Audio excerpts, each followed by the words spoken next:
What really happened with your host, Mike Rivero, because World War III is a really bad idea. Here is your host, Michael Rivero. And aloha, America. Welcome to our show today. It is Friday, February 1st, 2019. Thank goodness it's Friday. Thank goodness it's Friday. Thank goodness it's Friday. We have a lot to talk about today. The phone lines are open, 800-313-9443. Claire's going to be with us in hour number 3 here. So let's just get cracking and right on into it here.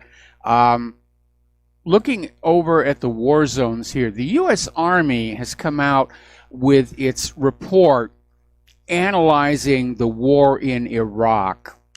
And basically they've concluded that the only victor in the 8-year campaign against Saddam Hussein, to replace him with a puppet ruler, that the only one who actually won was Iran, because they smashed Iraq as a regional political power, and that left Iran virtually unchallenged except for Israel.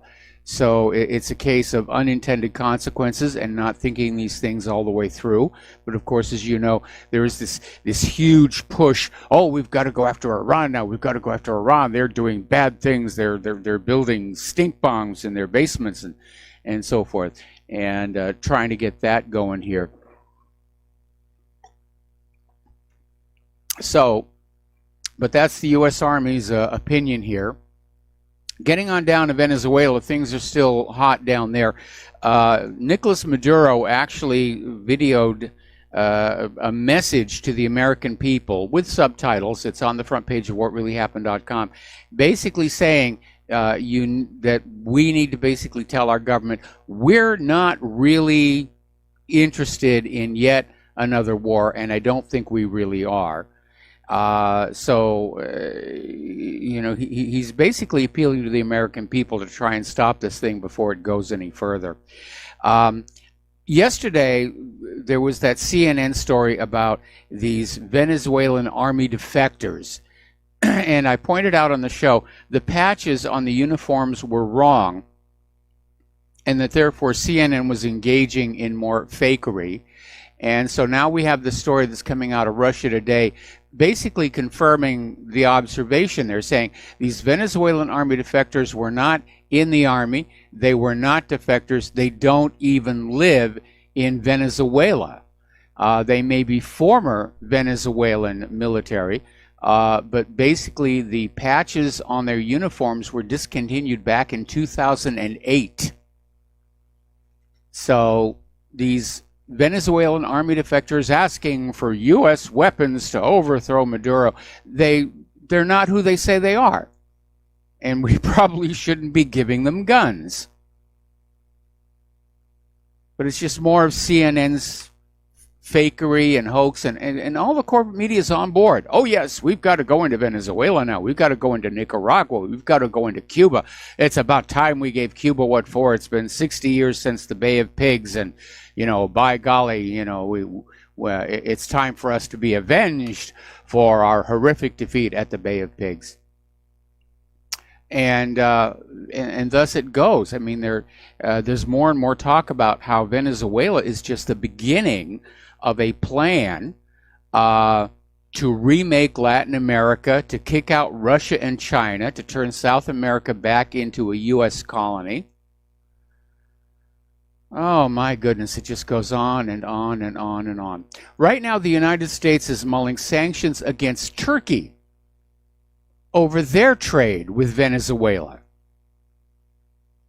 You know, it's starting to remind me of when Oprah Winfrey gave all those cars away on her show. You know, it's you get a sanction, and you get a sanction, and you get a sanction. And it really is getting rather silly. And again, all the countries that are being sanctioned, they're moving to find ways to evade the sanctions. They're moving away from the U.S. sphere of economic influence. And it's really, it's a bad policy. And apparently U.S. officials are looking at whether Turkey's trade in Venezuelan gold represents a violation of sanctions imposed by the U.S. against Venezuela last November. So anyway, over in Italy, their deputy foreign minister is speaking out against what's going on in Venezuela. And apparently Italy does not recognize Venezuela's opposition leader Juan Guaido as its interim president, saying that a Libya-style regime change must be avoided. And he added the kind of regime change that failed in Libya must not be attempted, as it turned out to be a mistake that everyone recognizes today, and it certainly was here. He says we must prevent this from happening in Venezuela. Yeah, it would be a good idea. Unfortunately, it's kind of hard to know who's really in charge of things here in the United States of America. I mean, you've got all the intelligence agencies that are saying that Iran is not building nuclear weapons, that probably more military adventures are ill-advised at this time given our state of preparedness. And then you have Trump coming on out and say they need to go back to school. You know, who's got his ear? Who's the one pushing forward? John Bolton, probably more than anybody else. But John Bolton doesn't have to pay for these wars, and he doesn't have to fight them. All right, we're going to do a shout out now to our honor affiliates who are just now rejoining our network. Now, there's an interesting little video, and I'm using the word interesting very carefully. It's of an American F-15, and the video, and we've got it linked to whatreallyhappened.com. It shows the F-15 flying along, and then all of a sudden a Sukhoi 27 fighter basically shows up and banks into the F-15, forcing the F-15 to veer off. And it's a really cool video, but on the other hand, it's sort of showing how tense things are getting up there.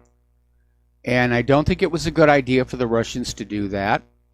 It's just increasing the tensions to the point where somebody's going to pull a trigger. And things are really going to be, you know, getting tense, as it were, if you will. Apparently, over in the United Arab Emirates, they have an intelligence unit which was spying on dissidents. They've been recruiting American former spies to monitor their own citizens, and apparently they were asked to spy on U.S. citizens as part of an operation called Project Raven. And the story's been revealed by multiple Americans who were part of the operation who admitted to spying on enemies of the UAE monarchy, including journalists, activists, and foreign governments, but who only had qualms about what they were doing when they were asked to monitor fellow Americans. Well, at least they had the qualms at that point.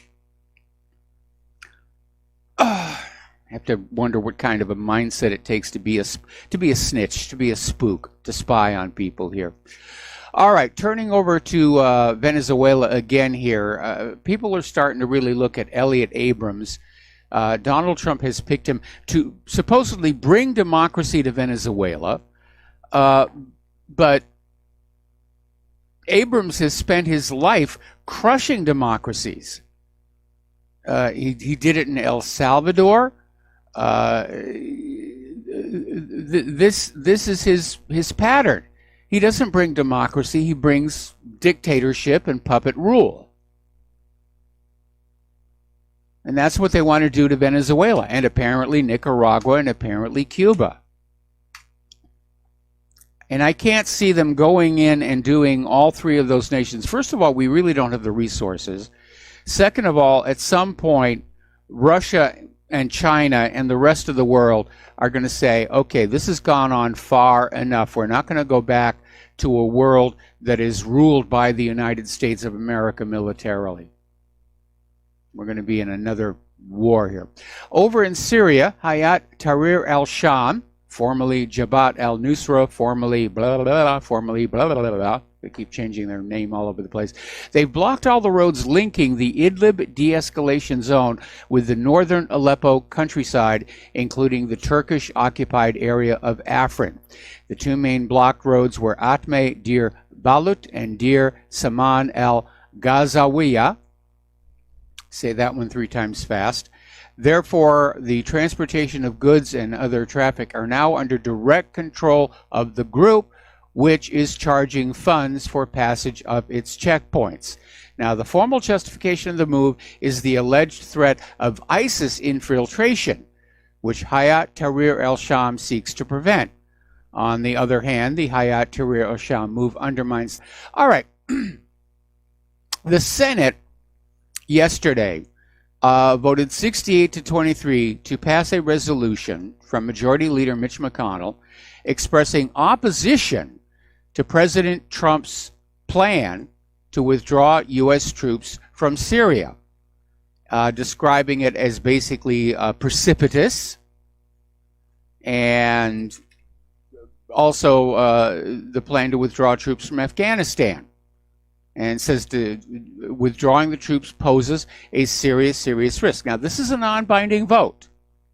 This is simply expressing the sentiment of the Congress. Of course, it wouldn't be a law without Trump's signature. He's not going to sign this one here. But apparently, the non-binding resolution was passed with overwhelming support from the Republican majority, setting them squarely against parts of President Trump's foreign policy. Now, a number of Democrats who voted against it expressed concern that it was tantamount to a vote advocating a state of permanent war, which, yeah, look how long we've been in Afghanistan, 18 years. Look how long we've been in Iraq, 15 years. Remember the project for the New American Century back in the 1990s, they were advocating for 100 years of war to bring the world under the control of the United States. In Afghanistan, we're almost a fifth of the way there. It's pretty scary here. Now, Rand Paul has come on out saying that this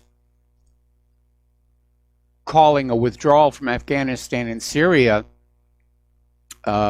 precipitous is ludicrous. And he said it was ludicrous for Senate Majority Leader Mitch McConnell to call taking troops out of Syria and Afghanistan precipitous. He said after 17 years, we've been there for 17 years, going on 18. So Rand Paul said the U.S. had secured a victory in Afghanistan because it got bin Laden. Actually, Rand, no, we didn't. The real bin Laden died of natural causes in late 2001. He said it disrupted the people who attacked us. Well, again, Afghanistan didn't attack us. I mean, right after 9/11, Afghanistan got the blame for 9/11. Then it got shifted over into Iraq. And no doubt they're going to start saying that Iran had something to do with it as they build a case for a war there. But basically, Rand Paul made a good point. He said the money being spent on the war could be better spent domestically, including on a border wall. And he's absolutely right about that. If you think about all the money that has been spent in Afghanistan and Syria and Iraq, and what good it could have done here in this country. And as I've said before, we're in a wartime economy. Nobody wants to admit it, but that's where we are. You know, all the wealth is being sucked out of this country. It's going to the war machine. It's going to Israel. It's going to the money junkies. There's nothing left over for the American people, and that's why our roads are crumbling, our bridges are failing, our dams are in danger of collapsing. I mean, you don't need me to tell you this. When you drive around your town, your village, and just look at the condition of everything, you can see how deteriorated and dilapidated it's all become.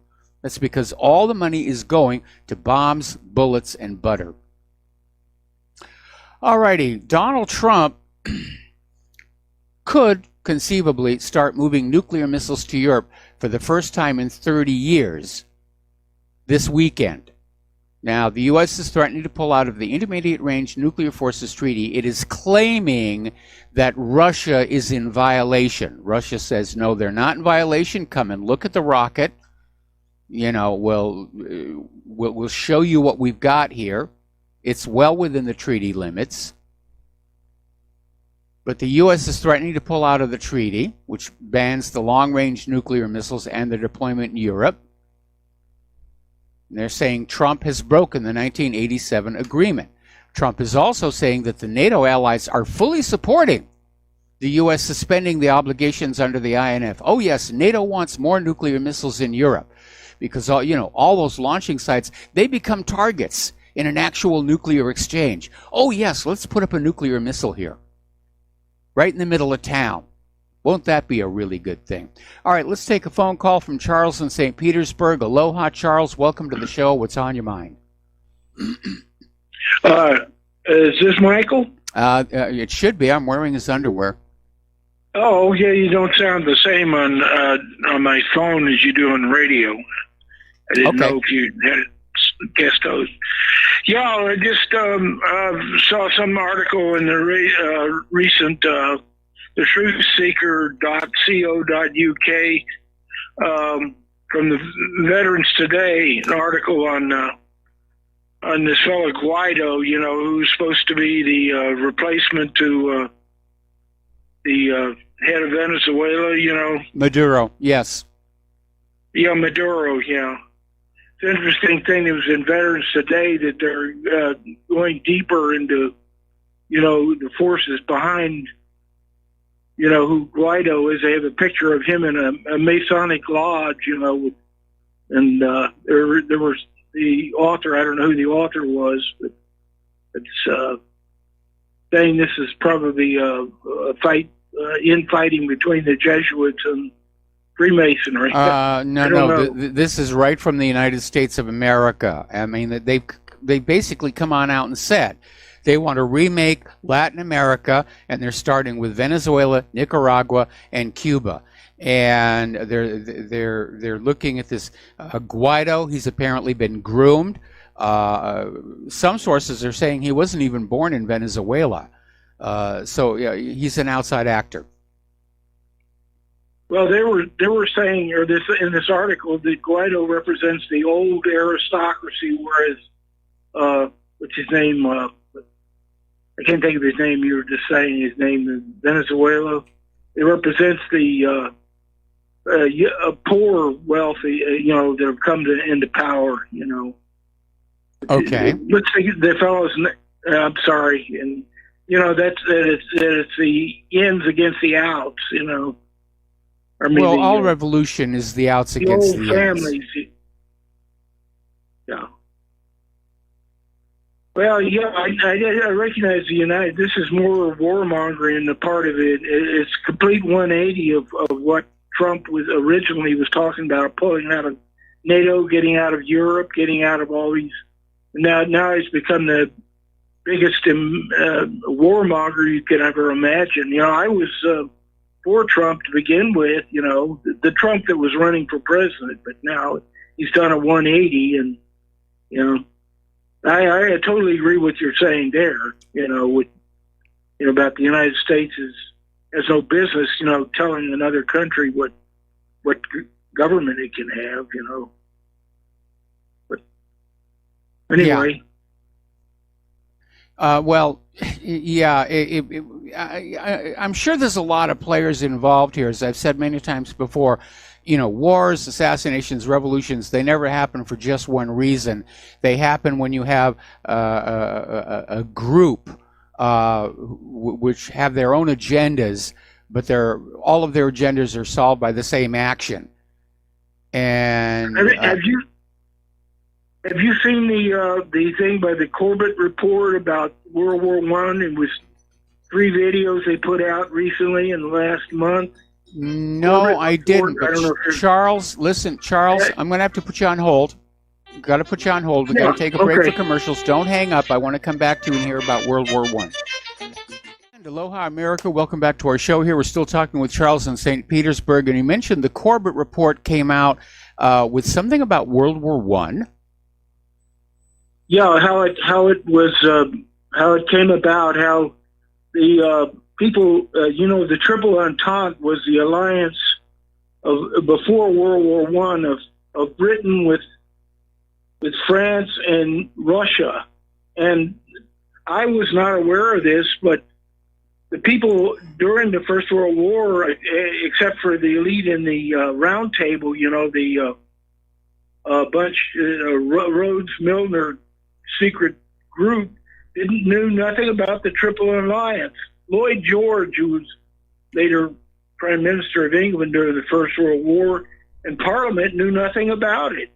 And this was already entered into secretly before the First World War. So Germany was trapped. The Kaiser was just fooled. He was thought, according to propaganda, as being a militarist. But look who's talking. The United States or England or France. Or a real militarist power. Germany had only been a nation since 1871. And here's a secret. I was unaware of this. Is a secret treaty that was already entered into before the First World War, got started. The agenda was to destroy Germany as an economic competitor for Great Britain, because if you remember, World War I actually began between Serbia and Austria-Hungary following the assassination of Archduke Ferdinand. And somehow the corporate media convinced all Americans that Germany was all of a sudden the enemy. The Kaiser was always portrayed as with a helmet on and a wicked militarist, and in Hollywood we had the Max Stroheim character. Yeah, there's always and Germany and the United States after 1870 were the enemies of England because they were just taking all their business away from them. England had to do something.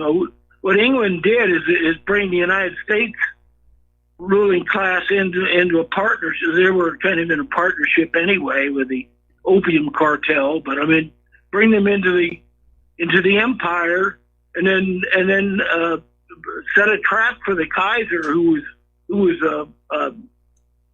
kind of a chump, really. I think of him as a chump, a fool. Well, he got suckered in. There's no question about that. And the U.S. was brought on in with that deception involving the Lusitania. And, then they absolutely crushed Germany. They forced Germany to pay off the war debts of all the participating countries. And Germany just suffered under economic hardship until the rise of the Nazi Party, which kicked out the private central bank imposed by the Treaty of Versailles, established a value-based currency, and Germany's economy lit up like a Christmas tree. And that's why Hitler got to be Time Magazine's Man of the Year. I think it was in 1933 for what was called the German miracle, the German economic miracle. And all of a sudden, Germany was this powerhouse of manufacturing and industry. And once again, they were a threat to Great Britain. And Winston Churchill, he wasn't quite prime minister yet, but he was all over the radio saying, if Germany's allowed to continue to merchandise across Europe, then we fought World War I in vain. And so that was a big reason for World War II. Was, again, it's easier to declare war on a business competitor and smash them down than to try and improve your own manufacturing and industry. Did you know that in 1939, September 1939, Germany went into Poland after they had tax on German. A lot of German citizens were under Czech, Polish, or Romanian rule because of the Versailles Treaty in 1919. Mm-hmm. But guess who? France and England declared war on Germany, but the USSR occupied half of Poland. No such thing happened to them. Nope. That's never explained. Nope. I think there was a secret treaty, just like they had in the First World War. They just all got together and said, we're going to crush Germany because we can't compete with its industrial base. The Germans are just legendary for making good products, making good machinery, making good cars, and the other countries just simply could not compete. Well, biochemistry was almost alone. Many things in discoveries in the 19th century were German in the 20th century. Yeah. In chemistry. No, they were leading scientists. Yeah. I mean, some of the most brilliant minds of that age were coming out of Germany. People like Einstein. They had this amazing education system that was, driving students and pushing them to excel, and was producing these, these wonderful minds. Anyway, Charles, got to let you go. Got to take another break for commercials. Back with more news after these few words. And aloha, America. Welcome back to our show here. Article out of Russia Today, basically pointing out that John Bolton is basically committed to punishing anyone who resists the writ of Washington. Now, the question is, where's this writ coming from? Because I'm not sure it's coming from Trump. I think it's coming from Bolton. I think basically, Bolton has come on in and told Donald Trump, I will run the foreign policy, I'll run the war agenda. And he's just running all over the globe here. And I think he's leading us into disaster. I mean, after 17, going on 18 years of war in multiple countries, we're running out of material. Military recruitment is not meeting its goals. The machinery is wearing out. The new products coming out of the military-industrial complex are crap. Let's call it what it is. If we get into a major scrap with a military peer, I mean, we're doing okay against these little tiny Middle Eastern countries that can't really defend themselves. We do okay. Against a military peer like Russia and China, I think we're going to lose. John Bolton never met a war he didn't really like. Over in France, the government has taken a very hard line against the Yellow Vests, and it has caused a bit of controversy. And apparently, France's legal advisory body, the Council of State, is examining an urgent request by the French Human Rights League and the CGT trade union to ban police from using a form of rubber bullet launcher in which ball-shaped projectiles are shot out of a specialized handheld launcher. And they're also petitioning the government to ban so-called sting ball grenades. Now, these are little launched munitions that contain 25 grams of TNT, trinitrotoluene high explosive. France is the only European country where crowd control police are allowed to use these powerful grenades, which deliver an explosion of small rubber balls that creates a stinging effect, as well as launching an additional load of tear gas. Now, these grenades are very loud and they can blind people. French members of parliament are condemning the authoritarian plans to curtail the Yellow Vest protest. And apparently they've approved measures to ban what the government calls brute troublemakers from street demonstrations as the Yellow Vests enter their 12th week. And there were a lot of debates, heated exchanges about that. But a lot of members of parliament said the measures posed an authoritarian threat to civil liberties. So there is a little bit of a pushback against all of this. Emmanuel Macron apparently is trying to find some way to win the sympathies of the Yellow Vests. Now, you need to understand, Macron, he's a multimillionaire. He earned millions as an investment banker. And he tends to make speeches to the poorest French citizens from rooms that are just dripping with gold. Doesn't send a good message. But he's changing tactics on out there. And in an interview with French media, he said, if being a Yellow Vest means wanting fewer parliamentarians and work being paid better, I'm a Yellow Vest too. So he's trying to build sympathy with the Yellow Vests. He wants fewer parliamentarians, and he wants to be paid more as president of France. Maybe, maybe not. Down in Mexico, something very interesting is happening. Mexican President Andrés Manuel López Obrador has declared an end to Mexico's war on drugs, announcing that the army would no longer prioritize capturing cartel bosses. And he came out with a statement: there is officially no more war. We want peace, and we're going to achieve peace, meaning they lost. They lost the war on drugs. And he was asked if his government had captured any drug kingpins since he assumed office in December, to which he replied, no capos have been arrested because that's not our main purpose.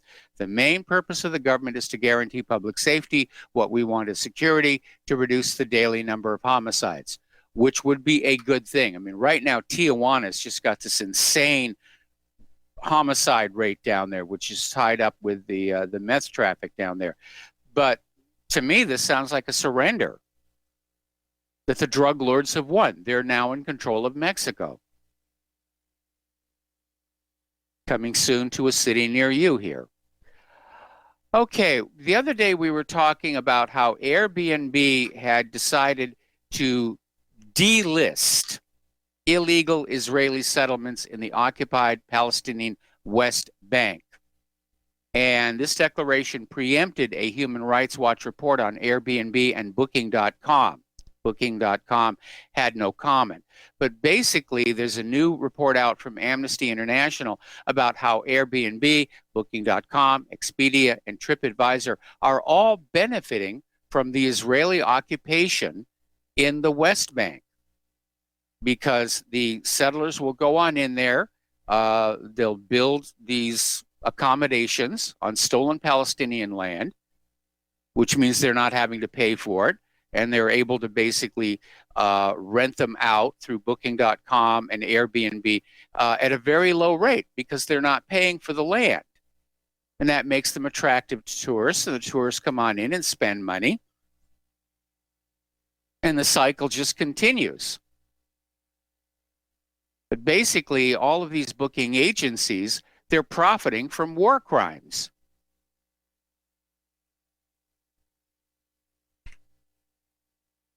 Another story, this one from Electronic Intifada.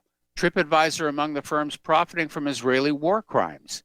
And basically saying that Airbnb, TripAdvisor, Booking.com, Expedia are fueling and profiting from war crimes by listing hundreds of destinations in Israeli settlements in the occupied West Bank, including East Jerusalem.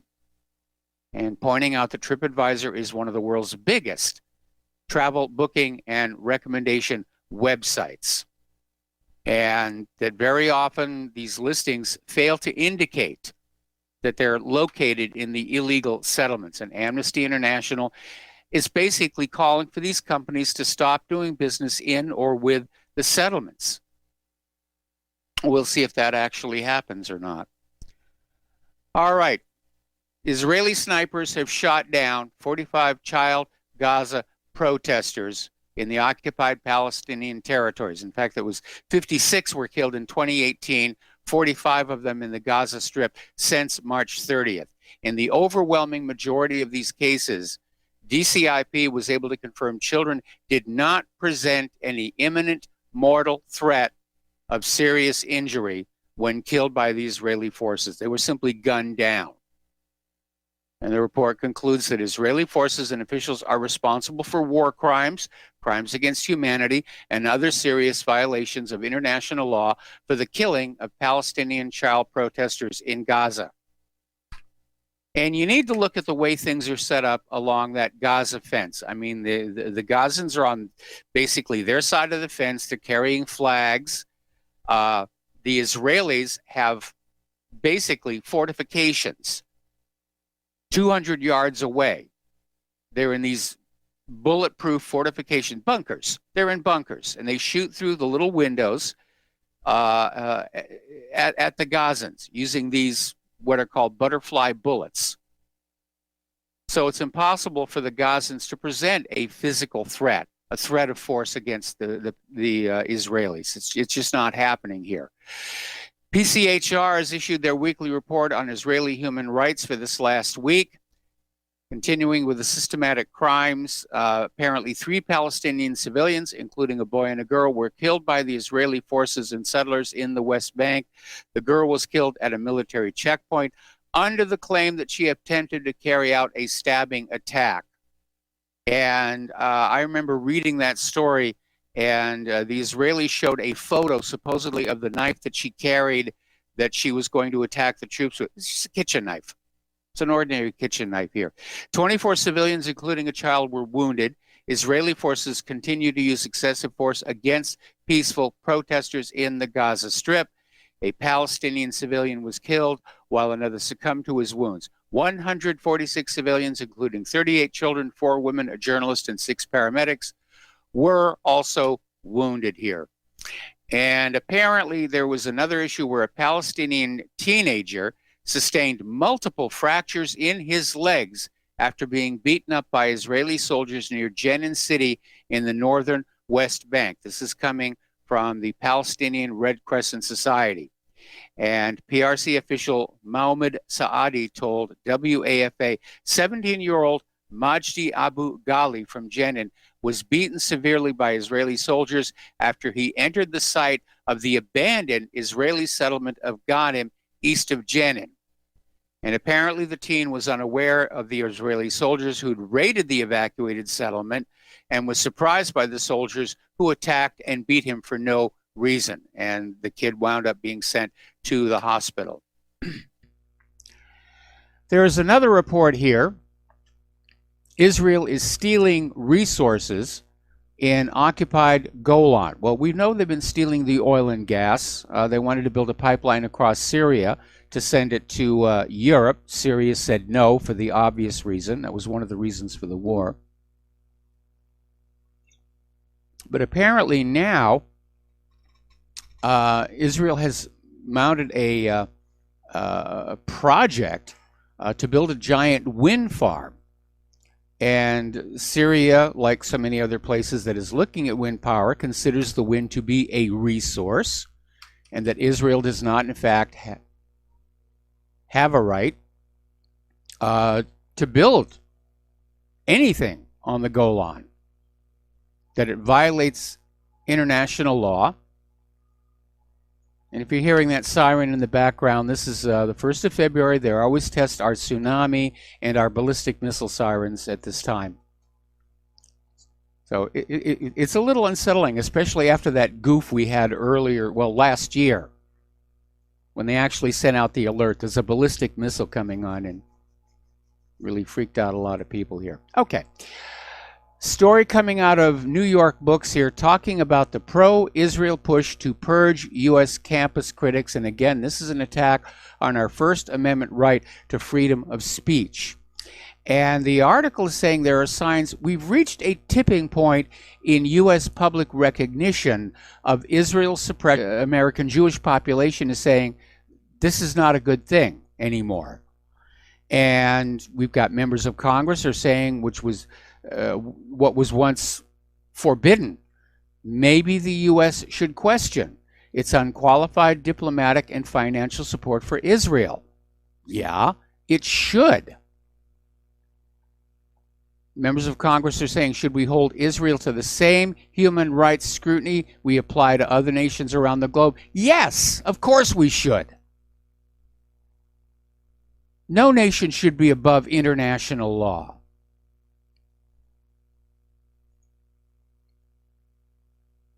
So Israel is increasing their pressure to try and get laws passed that will criminalize criticism of the government of Israel. They're trying to get colleges and universities to shut down pro-Palestinian supporters. And all of it, of course, is a threat to our First Amendment right to freedom of speech. And on that reason alone, we should be opposed to it. We have to hang on to that First Amendment.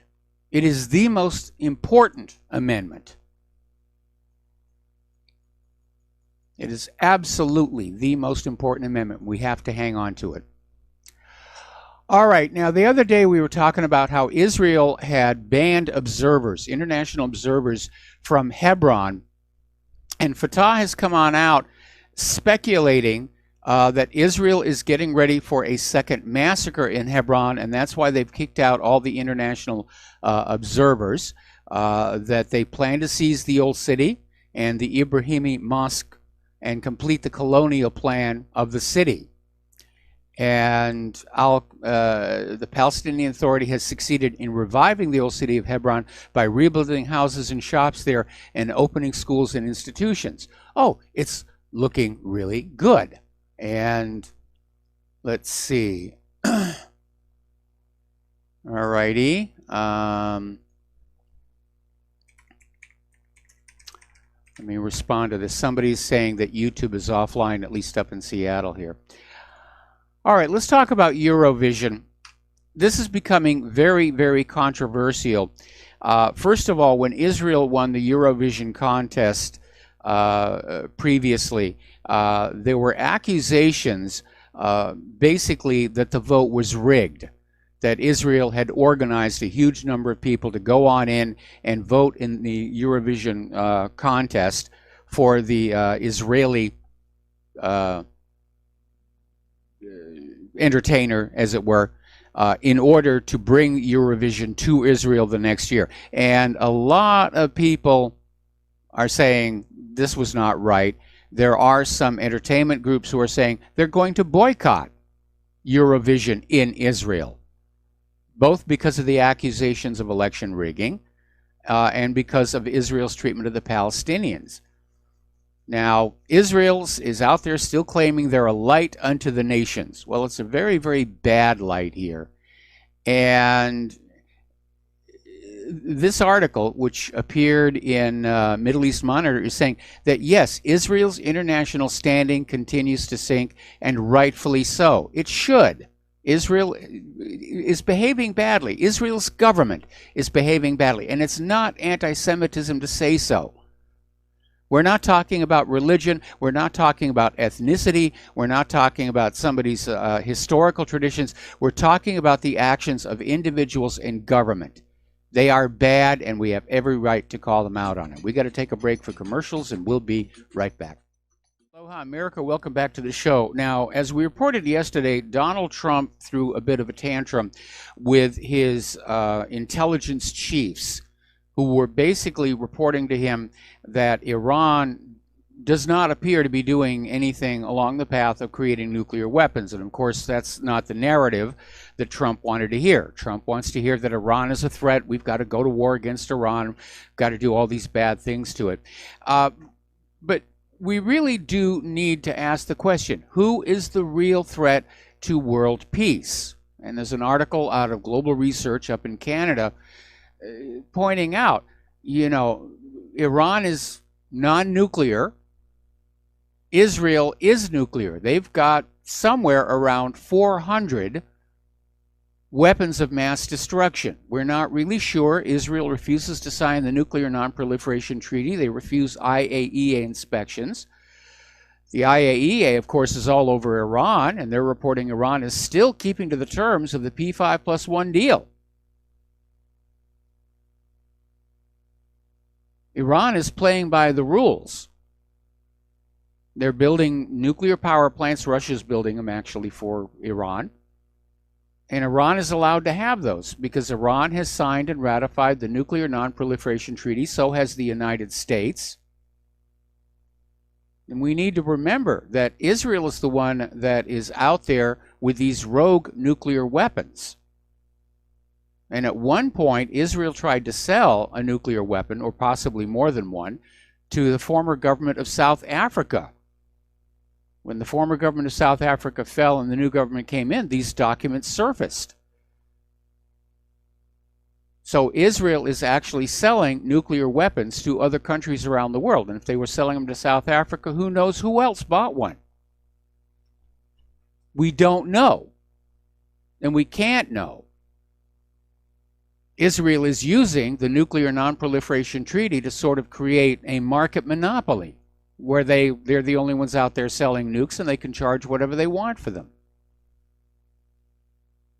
Israel is thought to have teamed with South Africa in a joint nuclear test called the Vela incident. So who's the danger to world peace? Iran has not initiated a war of conquest against another nation in 200 years, and certainly not since the Iranian Revolution. All right, we're going to grab a phone call here from Tom in Florida. Tom, aloha. I'm probably going to have to take you through station identification. What is on your mind? Good day to you, Michael. Yeah, what's on my mind, Michael, I just saw the news this morning about they had a big drug bust at the border, and it's enough fentanyl to kill over 50 million Americans. And I'm wondering, there's not a crisis at the border. Pelosi and Schumer say there's not a crisis at our border. Michael, they should be held and they should be put in jail because they're aiding and abetting the murder of American citizenry. Well, I'm sure that the people who are buying the fentanyl, don't intend to die. But it is a very, very powerful chemical here. But yeah, certainly. Yeah, hang on. I got something else to say. Okay, I'll hang on. No, I was going to. Yep. I was going to say certainly they're aiding and abetting the drug trade, and maybe it's time for RICO action and maybe a little civil forfeiture of Nancy Pelosi and Chuck Schumer. Anyway, we got to take a short break. Stay on the line, Tom. Hang on. Stay on the line. We'll come right back to you after station identification. And aloha, America. Welcome back to our show, hour number 2. We're talking with Tom in Florida. We're talking about this huge bust down at the border of fentanyl. It was a huge amount of this synthetic opioid, and the corporate media is framing it in terms of the number of people it could kill if it was abused. But you're absolutely right. Everybody who's in favor of open borders, they're contributing to this problem. Well, absolutely, Michael. And I'd like to know, Michael, this: how come the RNC is not running ads like this against these Democrats to expose them? And how can people still keep voting for Pelosi and Schumer? Maybe Schumer I understand, but Pelosi, I mean, there's 80,000 homeless in San Francisco, needles everywhere, and they still vote for this woman to be a congresswoman and Speaker of the House on top of it. It's almost absurd to me, and I don't believe what's happened in the United States as far as the drug crisis, and it's just amazing to me, Michael, that nothing's being done. It's just keep flooding the country, more illegals, more drugs. Nothing's being done. And then you got, on top of that, Michael, you got this thing with Roger Stone, how they treated him. I honestly believe that Roger Stone is going to be the linchpin that's going to take Mueller down. I think the pin's going to be pulled on Mueller because of Stone, because I don't think Roger Stone did anything bad at all. And I'm wondering myself, how did this guy Mueller make so much money off of Boeing? I think it was Boeing, or what was it? He made $40 million off of Boeing, I believe it was. Something like that. Absolutely. What did he do to make so much money? As far as Pelosi is concerned, I mean, we know that election fraud is rampant in this country. And, I remember back when John McCain was still with us, and he kept getting reelected and reelected and reelected. And I had friends in Arizona who kept saying, nobody we know has voted for this guy. We don't understand how he's winning his elections. But we know election fraud is rampant in this country. I mean, Pelosi is a wreck. She had a press conference yesterday where she's stumbling over her words, and just clearly not in possession of all of her faculties. Well, Michael, her face is so stretched out. She's a bumbling idiot, if you ask me. I can bring the fact up to what you're saying. I have a brother. I have family members in Arizona. I have a lot of family out in Arizona, and none of them voted for McCain. And my brother would tell me, I don't know how is this guy getting elected, because everybody he was knowing and talking to on the golf course and all that, they say nobody is voting for McCain. So how is this guy getting elected all the time? Lame brain. I don't understand it. It's election fraud. And then fraud. you have Meghan McCain crying like he's the greatest thing in the world. No, your dad wasn't the greatest thing in the world. Meghan McCain's out there whining her. Look at the things he did. Donald Trump. Maybe she'd think about giving him $1 for the wall. In the meantime, you had Kate Steinle murdered in that state. You had all these 4 Americans that's murdered in Reno, and that this woman doesn't want to help Trump defend our border. She should be put in jail and locked up and throwing the keys to her away. She's a bigger criminal than the criminals. The Democrats are depending on the illegal immigrant vote. I mean, this thing down in Texas, The current estimate now is that 900,000 illegal immigrants just in Texas alone voted in the midterms. 900,000? Yeah. I didn't hear that. I thought it was 58,000. No, Yeah, the numbers keep going up. They're finding that this is a huge problem. Well, I can tell you, Michael, here in Florida is the same problem. We got illegal voters in Florida. They don't talk about it. Like when the Broward County thing was going on with that Brenda Snipes. Yeah, that was a disgrace. What Broward happened to Broward, thank God DeSantis got in there and he straightened that nightmare out. But I mean, you know, these liberal Democrats are just trying to look what they're doing now with the abortion and I mean, a woman can have an abortion at 8 months. What is that? No, 9 months. 9 months. They're pushing it to 9 months. You know, look at Virginia, that they can abort the baby after birth. Now, to me, that's murder and infanticide. And absolutely. You know, apparently, when the governor was on the radio trying to justify this legislation, he basically admitted that they're looking at opportunities for harvesting organs. Well, Michael, one more story, and I'll let you go. I know you got other callers. Did you see what happened with California, the Chinese? They busted 20 people, and the women are coming over like crazy, dropping babies. Yep. Saw that story?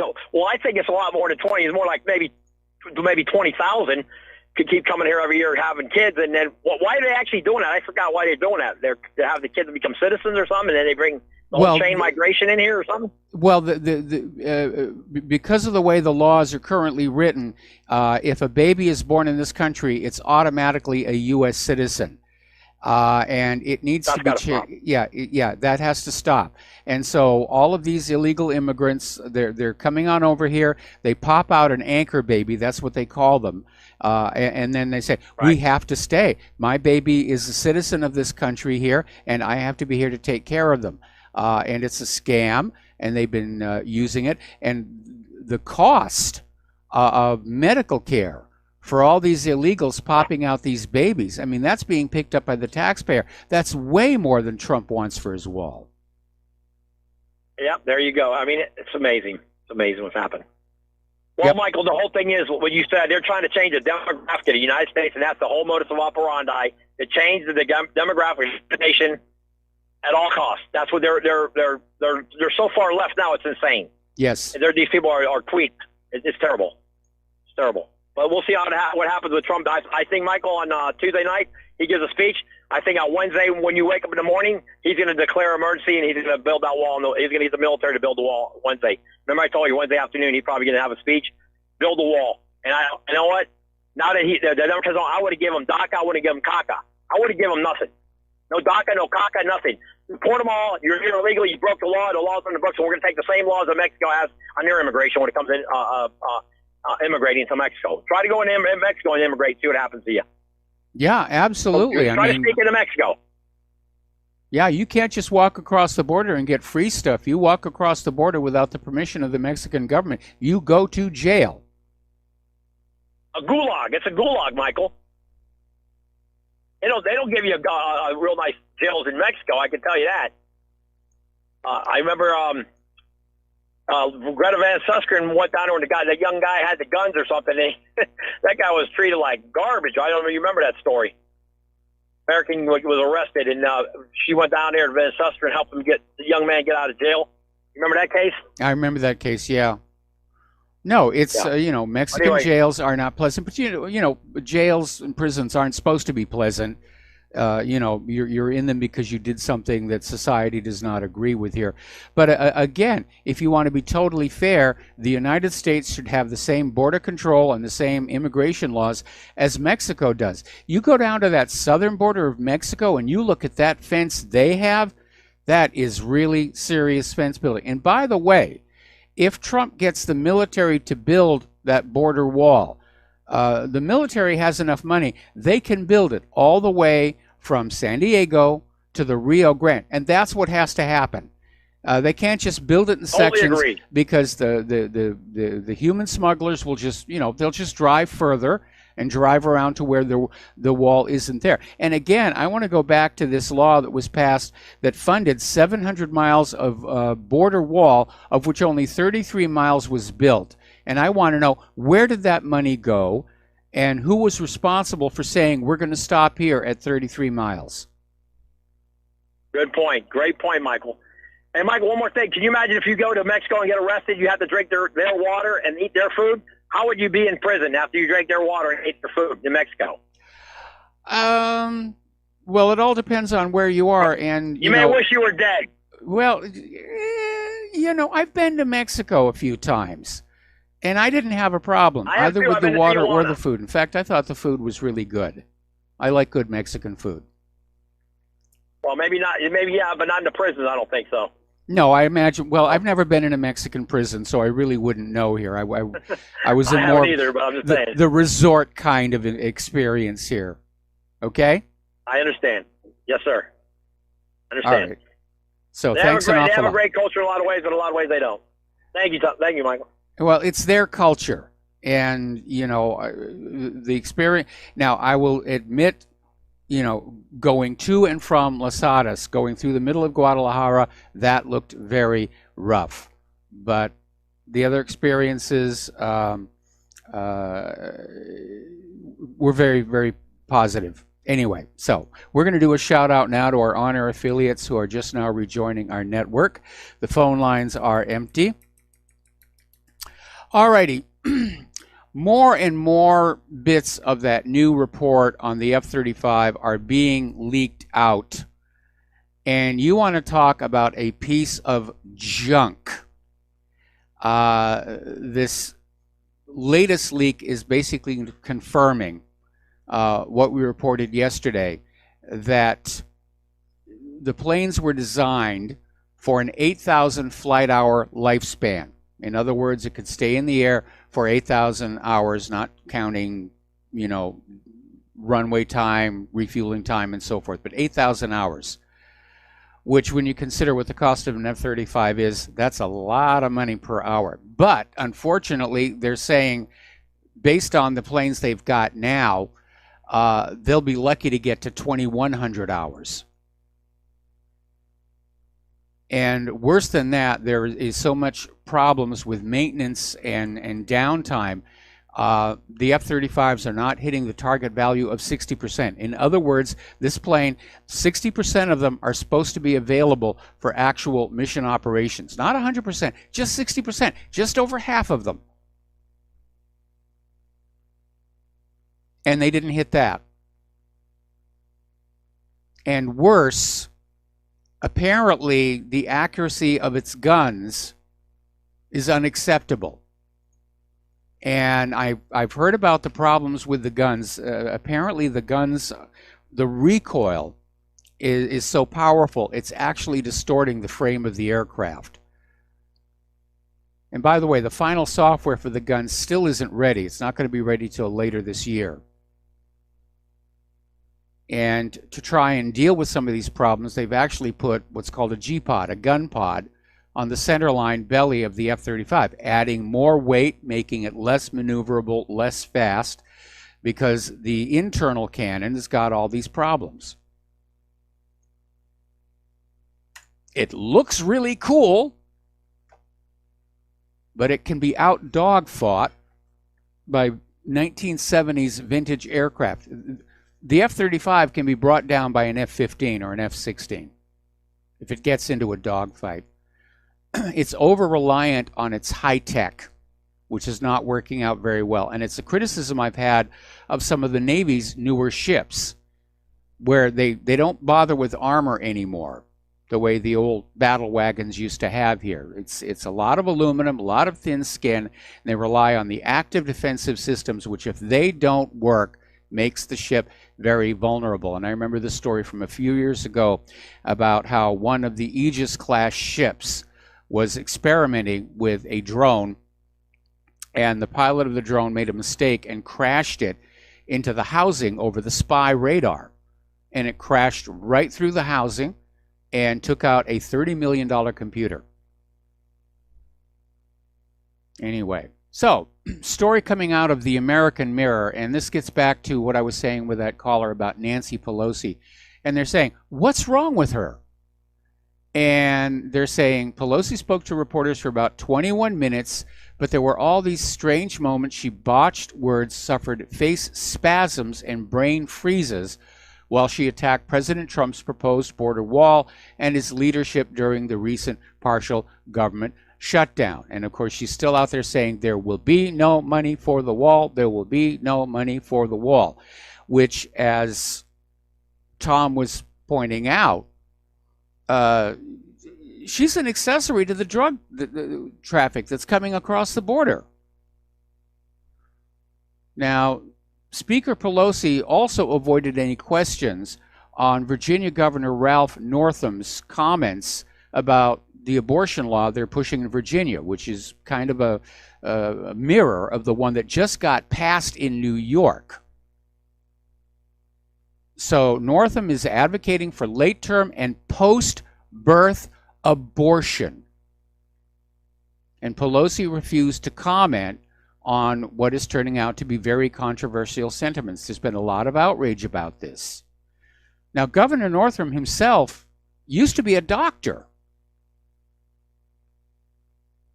And he endorsed this bill in the Virginia legislature introduced by Delegate Kathy Tran that would effectively allow late-term abortions for any reason, even once the mother is in labor. And Northam and Tran have both tried to retroactively clarify their statements and take them back, but they're both on video saying what they were saying. Now, there is one person who's pulled back, Dawn Adams, who basically co-sponsored this bill, and she's now gone public saying she just didn't read it. She signed on to it and didn't really read it and understand it. So she's apologized to her constituents. And yeah, come on, guys, that's your job. Read the bills before you sign on to them, okay? That's what you're supposed to do.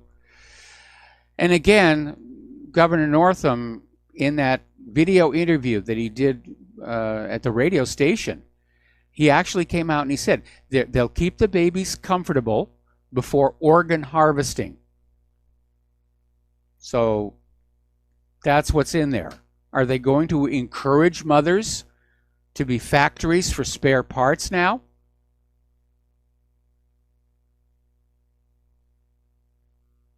It's absolutely sick. And as you know from me, I'm kind of on the fence about abortion. I understand there are circumstances, rape, incest, severe birth abnormalities, where abortion is needed and justified. I do draw the line at abortion as a convenient form of retroactive birth control because the woman just didn't want to be seen as that kind of woman and wasn't using birth control. I have a real problem with that. I have a real problem with women who want an abortion who don't get one right away. How can a woman even think of going 9 months of pregnancy and then at the last second say, I changed my mind? That is utterly, utterly ridiculous. And another issue that I have with the current abortion laws is that the husbands are completely left out. The husbands have got nothing to say about it.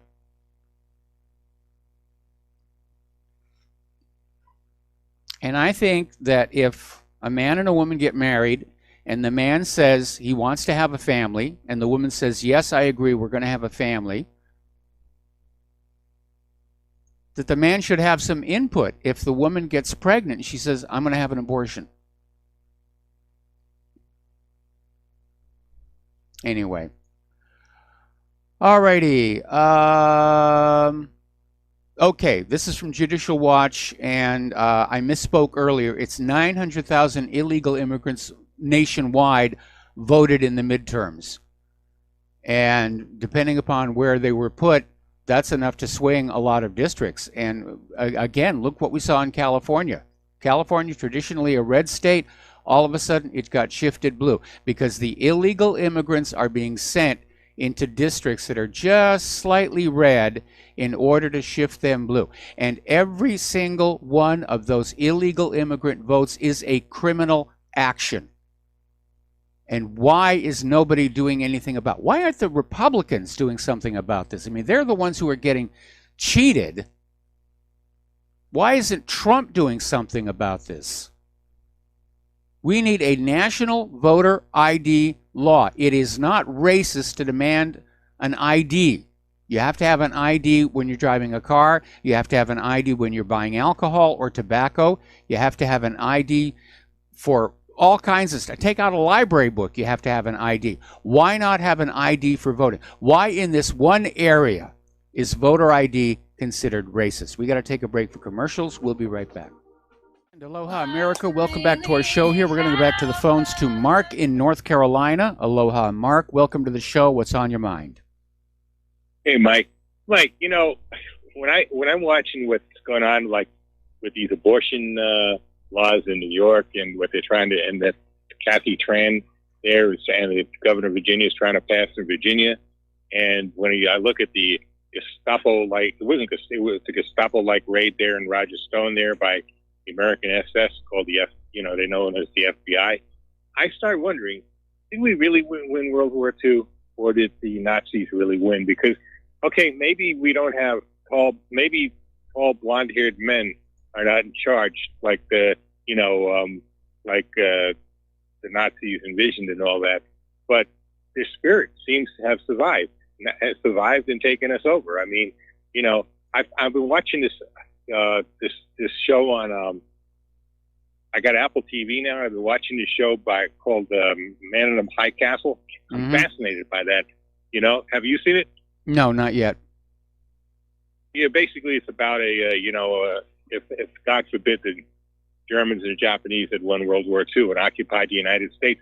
But for all intents and purposes, I'm getting the feeling that's exactly what's happening in spirit. It's not in name. Like I said again, okay, we don't have a bunch of blonde hair. Well, you didn't really in Germany either. Most of the top Nazis didn't look anywhere near what they said they were. The Aryan ideal, the Atlanteans. Yeah, but in reality, okay, we don't have all blonde-haired men taking over the country and all that and pushing some kind of their own racial agenda. But we do have in spirit. It just seems to me when you look at the kind of police state that's forming here, and again, these kind of abortion laws. I mean, to actually kill a full-term baby and think it's all right and talk in such almost methodical terms. Like I heard that woman talking, and I heard this clown of a governor there in Virginia talking, and a dirty rat like Cuomo there in New York. I mean, it's a governor. It just seems to me the Nazis won. Okay? Well, you remember Operation Paperclip at the end of World War II? It wasn't just scientists they brought over here. They brought over, propagandists. They basically, the United States policy at the end of World War II was that, the Nazis, even though they lost the war, they'd had some really good ideas, and the U.S. set about copying them. You got a point there. As a matter of fact, there's something about that now on this Project Blue Book I'm watching now on a History Channel. Yes.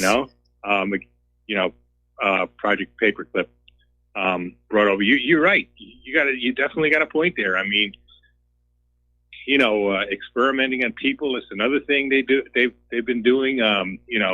Look at some of the so-called experiments they've done, like the Tuskegee experiment where they injected a bunch of black men with the syphilis virus. And yeah. There's been other and the scandal for that one is they kept the experiment going even after a cure for syphilis was found.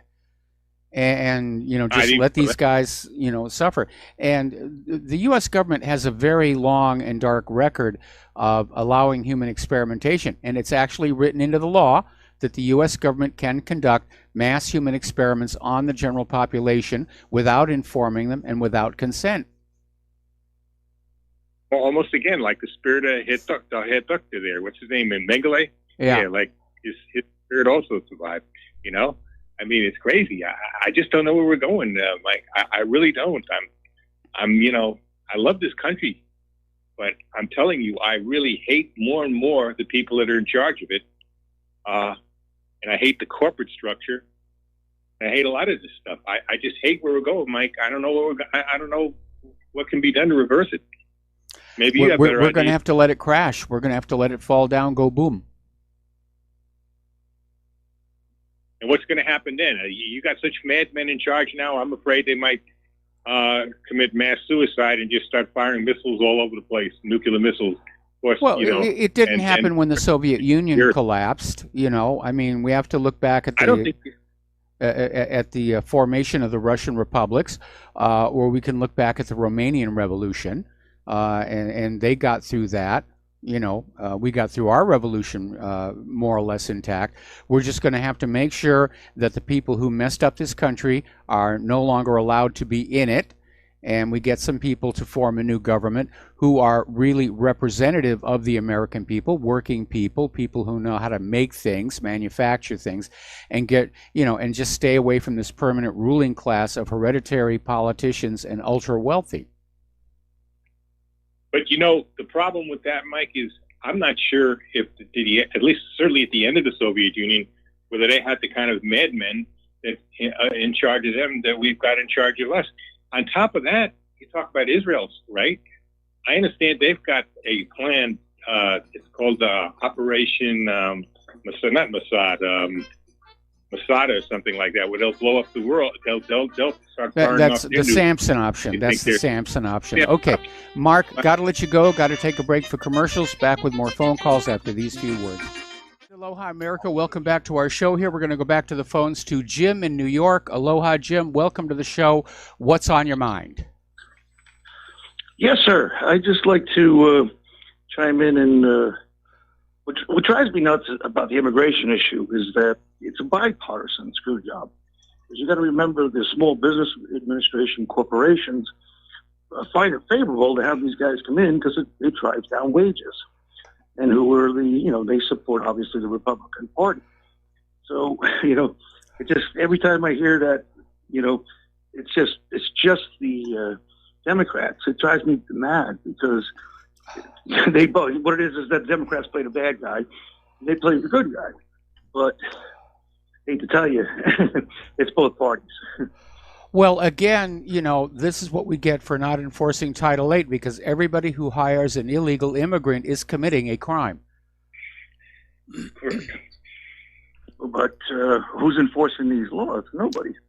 That's the problem. That's the problem. And again, I'm not trying to, knock Republicans or whatever, but it just drives me mad that it is truly a bipartisan effort. And they both actually get benefit from both. Each party gets benefits from this, and it drives me bad every time I hear it. Well, this gets back to the issue of why didn't Trump get his border wall, before the midterms when he had both houses of Congress under his control? Correct.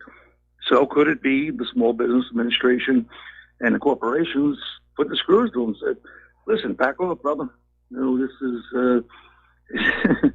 this is going to affect our... Well, there are a lot of players. I'm sure that people who employ illegal immigrants, are one part of wanting to keep the open borders. We know the globalists and the New World Order people are another aspect of keeping the borders open. And again, for the Democrats, they've made it very, very clear. They're dependent on illegal immigrant voters to hang on to power. Correct. And, just on a lighter note, I heard you guys are talking about Nancy Pelosi. I heard Joan Rivers said if she has one more facelift, she's going to have a goatee. Yes. And another thing, I don't know if you have time, but I just wanted to maybe throw this out to you. What drives me nuts too is when I, cruise the general public or Johnny Sixpack, I always hear this line like, it doesn't affect me.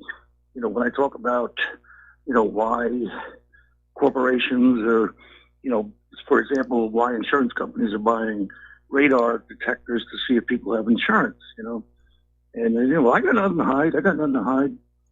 And, I always use the Ben Franklin thing, anybody who sacrifices liberty for security deserves neither. Yes. But it doesn't seem to work on Johnny Sixpack.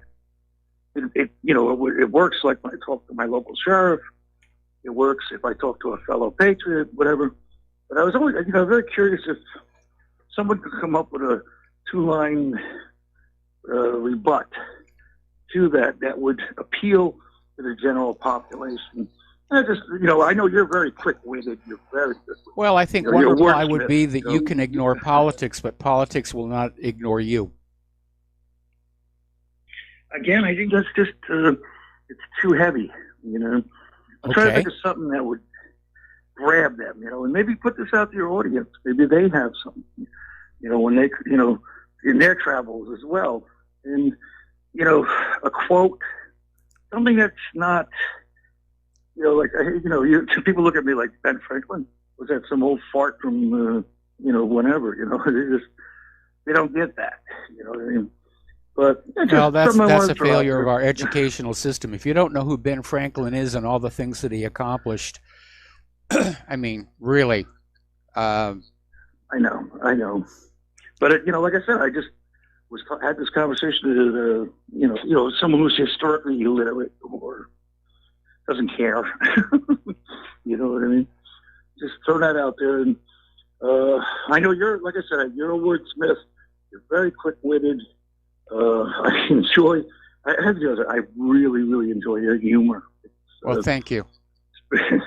That's usually, a gift from the Irish, The Irish are very, very quick-witted. Well, I haven't done the 23andMe DNA test yet, and I'm probably not going to do it. But as far as I know, I don't have any Irish in my background.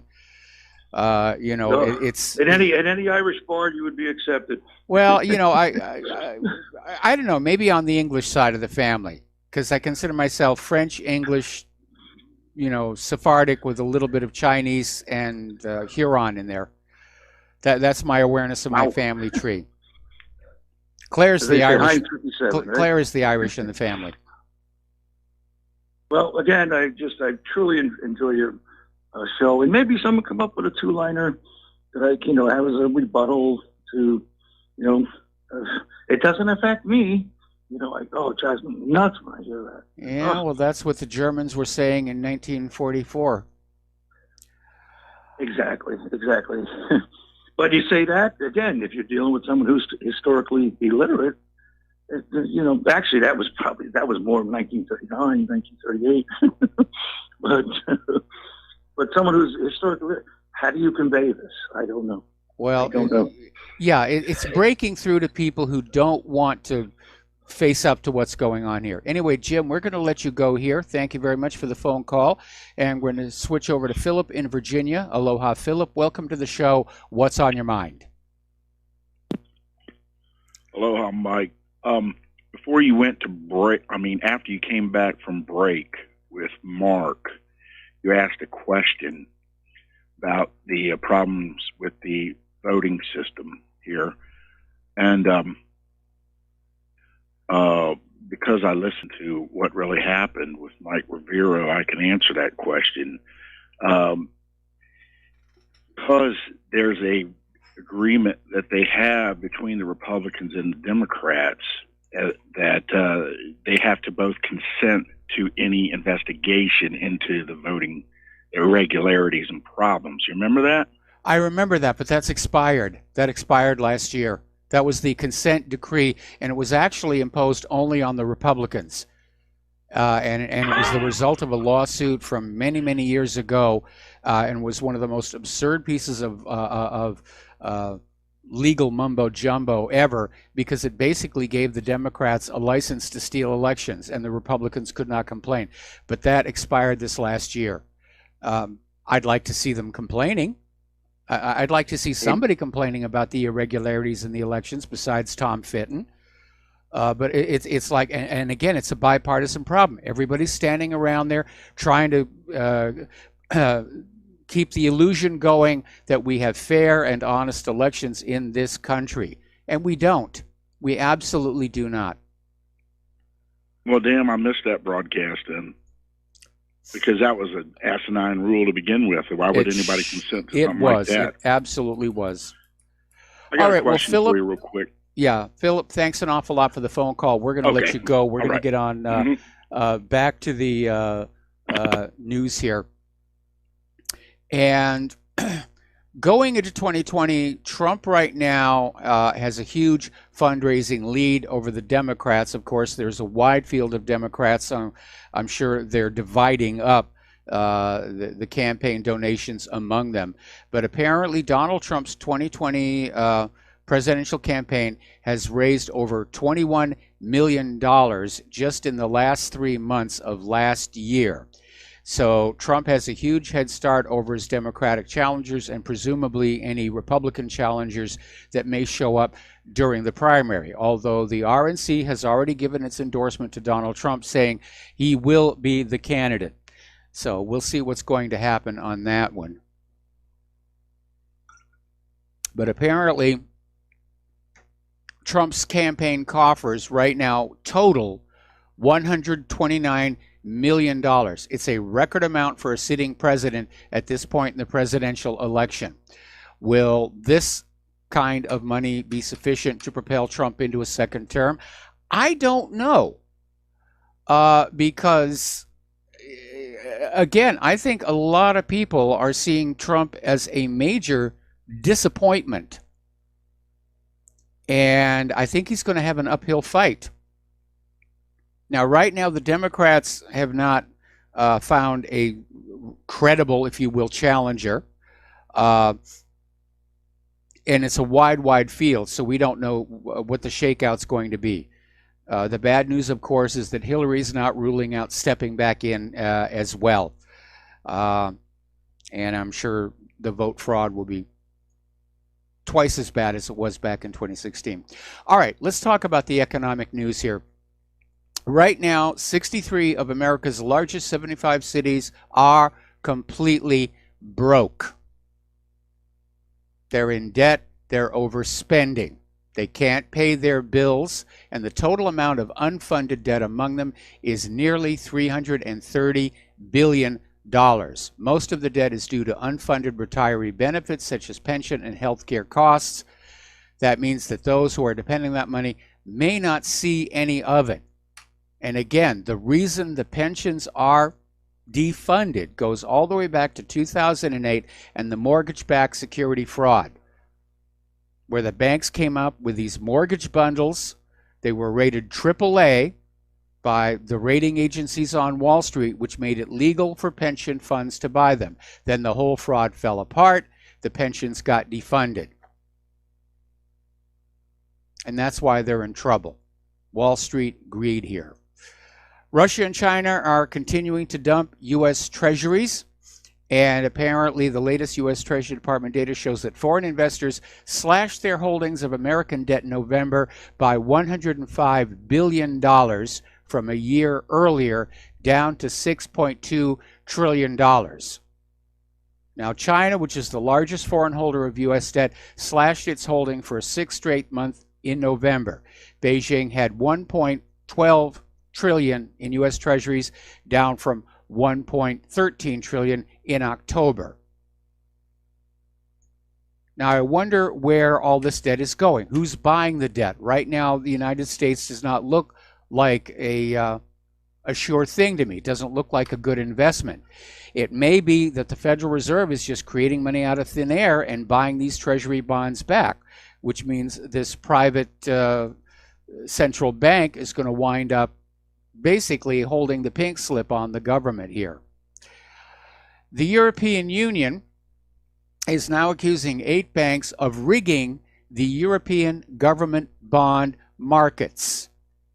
And I mean, first we had the LIBOR rigging cartel, then the foreign exchange rate manipulation cartel, and now the European regulators have moved on to prosecuting anti-competitive practices in euro-denominated sovereign bond markets. And apparently antitrust regulators have charged Deutsche Bank, Credit Agricole, and Credit Suisse of being part of a bond trading cartel. And regulators are bringing a separate case against 8 unidentified European banks, alleging they conspired to rig euro-denominated sovereign bond sales. Jesse James was right. The bankers are the real outlaws. Anyway, another story. This one's coming out of Investment Research Dynamics. And Investment Research Dynamics here. And the article's titled, appropriately enough, There Are Lies, Damned Lies, Statistics, and the Employment Report. And it's another article basically pointing on out that we are being lied to about the jobs numbers, about the unemployment. And we have known that, reported on that for many, many years. There are millions of Americans who have not been able to find work for extended periods of time. They're simply not counted anymore. And in this article, they're saying basically the Government Bureau of Lies and Statistics served up an employment report purporting 312,000 new jobs in December, while ignoring massive seasonal retail layoffs in the latter half of the month.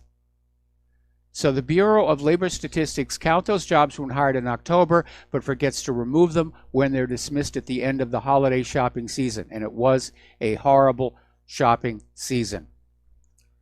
Surging December payrolls were a reporting fraud, a canard, no more than massive prior period revisions.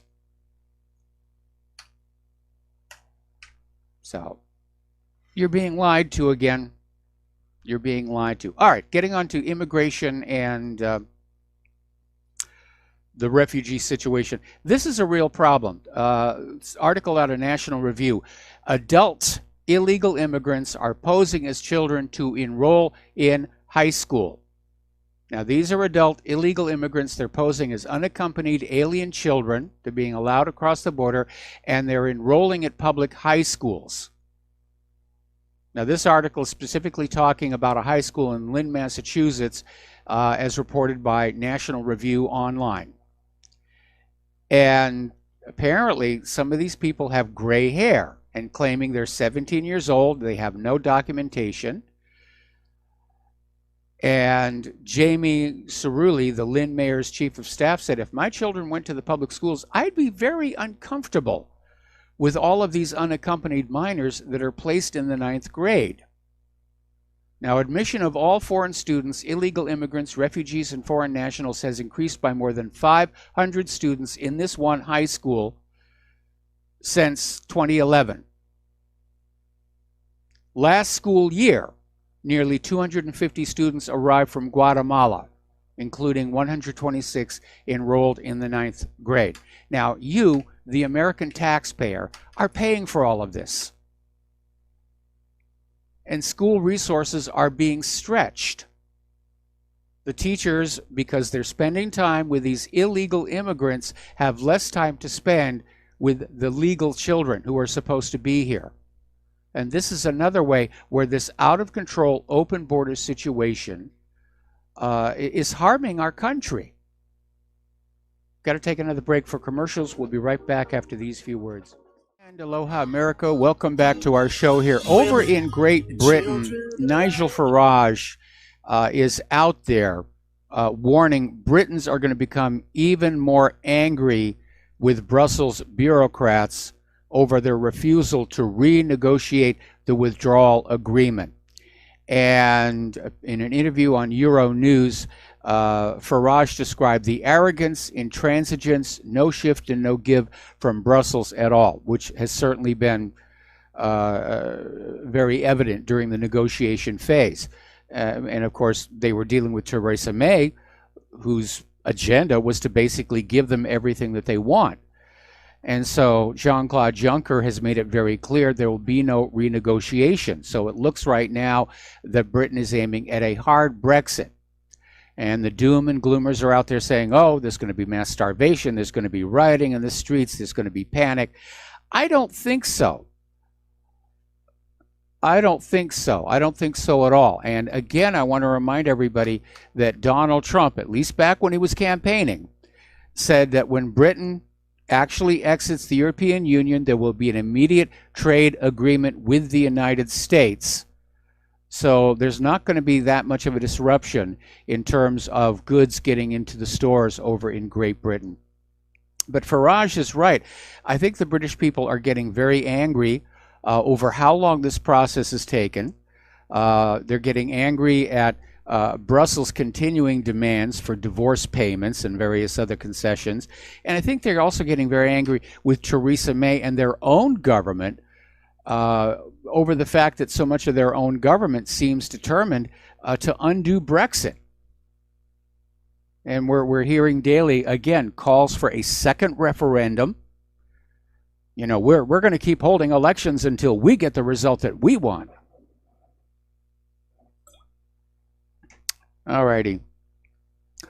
The European Union has set up a payment mechanism to secure trade with Iran and basically skirt U.S. sanctions after Washington pulled out of the P5+1 deal last May. And this proposal of a financial instrument has been a key element in the EU's strategy to keep Iran from quitting the P5+1 agreement, which was signed to prevent Tehran from building nuclear weapons in exchange for sanctions relief, which, by the way, never happened.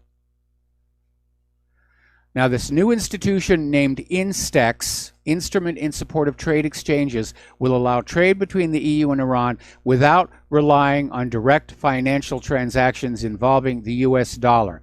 It is a project of the governments of France, Germany, and Britain, and will receive the formal endorsement of all 28 EU members. Now, the Trump administration has been eyeing European efforts to establish the financial mechanism and warned any attempt to evade its maximum pressure campaign on Iran would be subject to stiff penalties. Oh, good. Let's go ahead and alienate Europe now. You know, we've ticked off everybody else on the planet. Let's alienate Europe. All right, we're going to take a break for station identification. We'll be back after these few words. And decided that, well, she can't do the show today. And so I told her, get some rest, feel better. And I'm looking in on her during the commercial breaks, and we'll see what's going to happen with that. Anyway, getting on back to the news. Down in Florida, Governor Ron DeSantis has signed an executive order scrapping Common Core. And all I can say is good for him, because Common Core has been an absolute disaster. And DeSantis' executive order directs Education Commissioner Richard Corcoran to develop a roadmap for a new way to educate the Sunshine State's children. And Florida moved to Common Core under Rick Scott, which he did to try and match standards for other students in the U.S., and that was a big sell of Common Core. Oh, you know, we're all going to follow the same standards of education. Well, you know something? That was kind of a failed concept. Because the education that children need in the urban environment is not the same education they need out in the rural agricultural areas. I mean, that's just common sense. And Florida made some tweaks to Common Core, rebranded it as Florida Standards, but it was still very close to Common Core.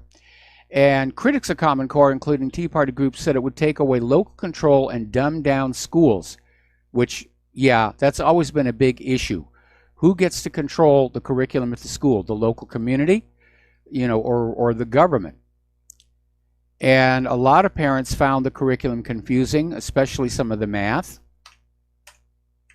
And I got to see a lot of this. We used to have a neighbor who was out here in Hawaii helping Hawaii adopt Common Core. And I got to see some of that stuff. And it was lunacy. Remember the Tom Lehrer song about new math? Common Core was far worse. And it was almost like they were teaching math in a way to make sure that people couldn't really solve complex problems. Because it was just bizarre. I mean, go out and do a web search, Common Core math problems, and you'll see just how bizarre it was. So good for DeSantis that he did this, and you know, hopefully they're going to get some sanity back in the schools here. Speaking of Florida, there is a group called Constitutional Campaigns. It's paying people $1.25 to sign a petition for a constitutional amendment that looks to ban legally owned semi-automatic firearms in Florida. And this amendment has been proposed for the state's 2020 ballot. They're buying signatures. I'm not really sure, but I think that's actually illegal. But the gun grabbers are definitely out there. They don't want you to have the means to defend yourself against the criminals or the government. But I repeat myself. That's what it's real. And again, there was that Department of Justice report. Gun laws do not reduce crime because the criminals get their guns through illegal means.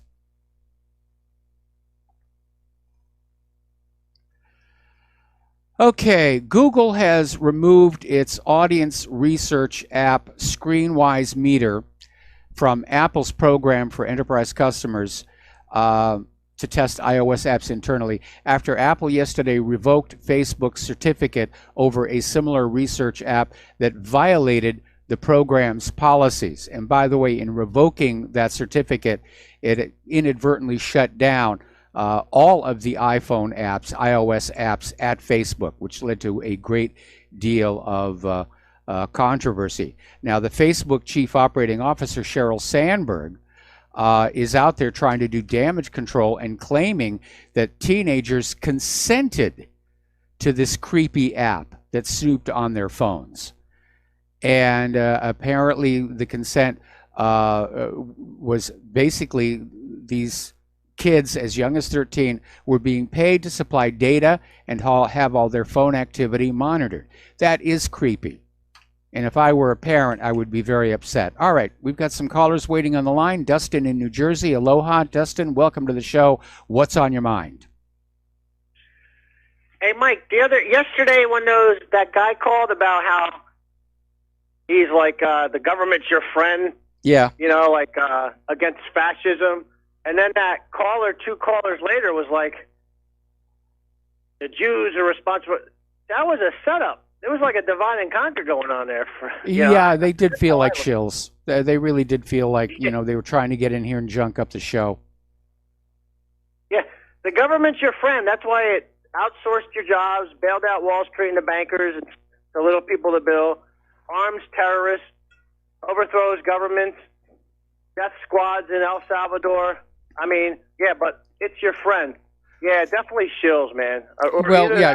He was claiming the government is looking out for us because they're shutting down websites that have racist content. And first of all, I don't agree with censorship. I don't agree with racism. But, the racist websites have a First Amendment right to be racist, and I have a First Amendment right to say I think you're full of it. Yep, and that's, hey, man, it's a freedom of speech. If you don't like it, turn the channel. That's right. It's an absolute. It's an absolute. If there are any limits on freedom of speech, then it's not free speech, it's permitted speech. Hey, Mike, where's Claire? She's all of a sudden not feeling well and decided she couldn't do the 3rd hour. I was just curious what her feelings were with that. I'm Catholic. I'm not like overly religious. I'm not really religious, but what's going on with New York and Virginia and just this. Oh, she's incensed. She's absolutely incensed. She thinks it's terrible. I mean, just Mike, as a human being, Mike, in Cambodia, didn't they kill everybody with glasses on? I mean, these people think like that. I mean, yeah, right? I mean, and you've got the governor of Virginia out there openly admitting, they're looking to harvest the organs. We're gonna pop this baby out, cut them up, and sell it off and make lots of money. It's a sickness, Mike. Mike, I look at us like the British. I said this before. The whole Western world is decadent. It's decadent and declining. And is this what we've come to? What's next? Soylent, green type of thing. We seem to be heading into that. I mean, one of the uses that Planned Parenthood sells baby parts for, believe it or not, it's a little gross and disgusting, is companies that make flavorings for various food products. And apparently there's something in unborn babies that makes the process a little bit easier for them. Yeah, we're in that Soylent Green world already. Just, I don't know. I mean, it's everything's bizarre. And Mike, I don't know if you saw. I'm going to switch gears to Russia. Did you see that not the stealth drone that was on the runway? It was called the Su-70 Ochotnik. No, I didn't see that.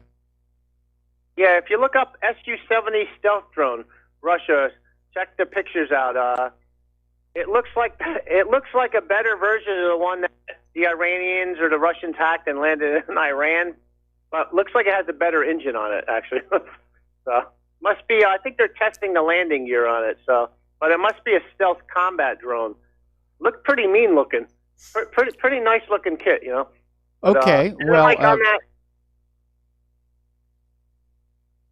that Su-27 versus the F-15. Yes. It looked close from the pictures, but was it really as close as the picture? Because, you know, they have the sensors in the F-15 that would say, and I don't know if there's two pilots on the F-15 plane to know how close they're coming. Because remember the flyover, the Donald Cook? That was close when the guy was, like, basically below the deck.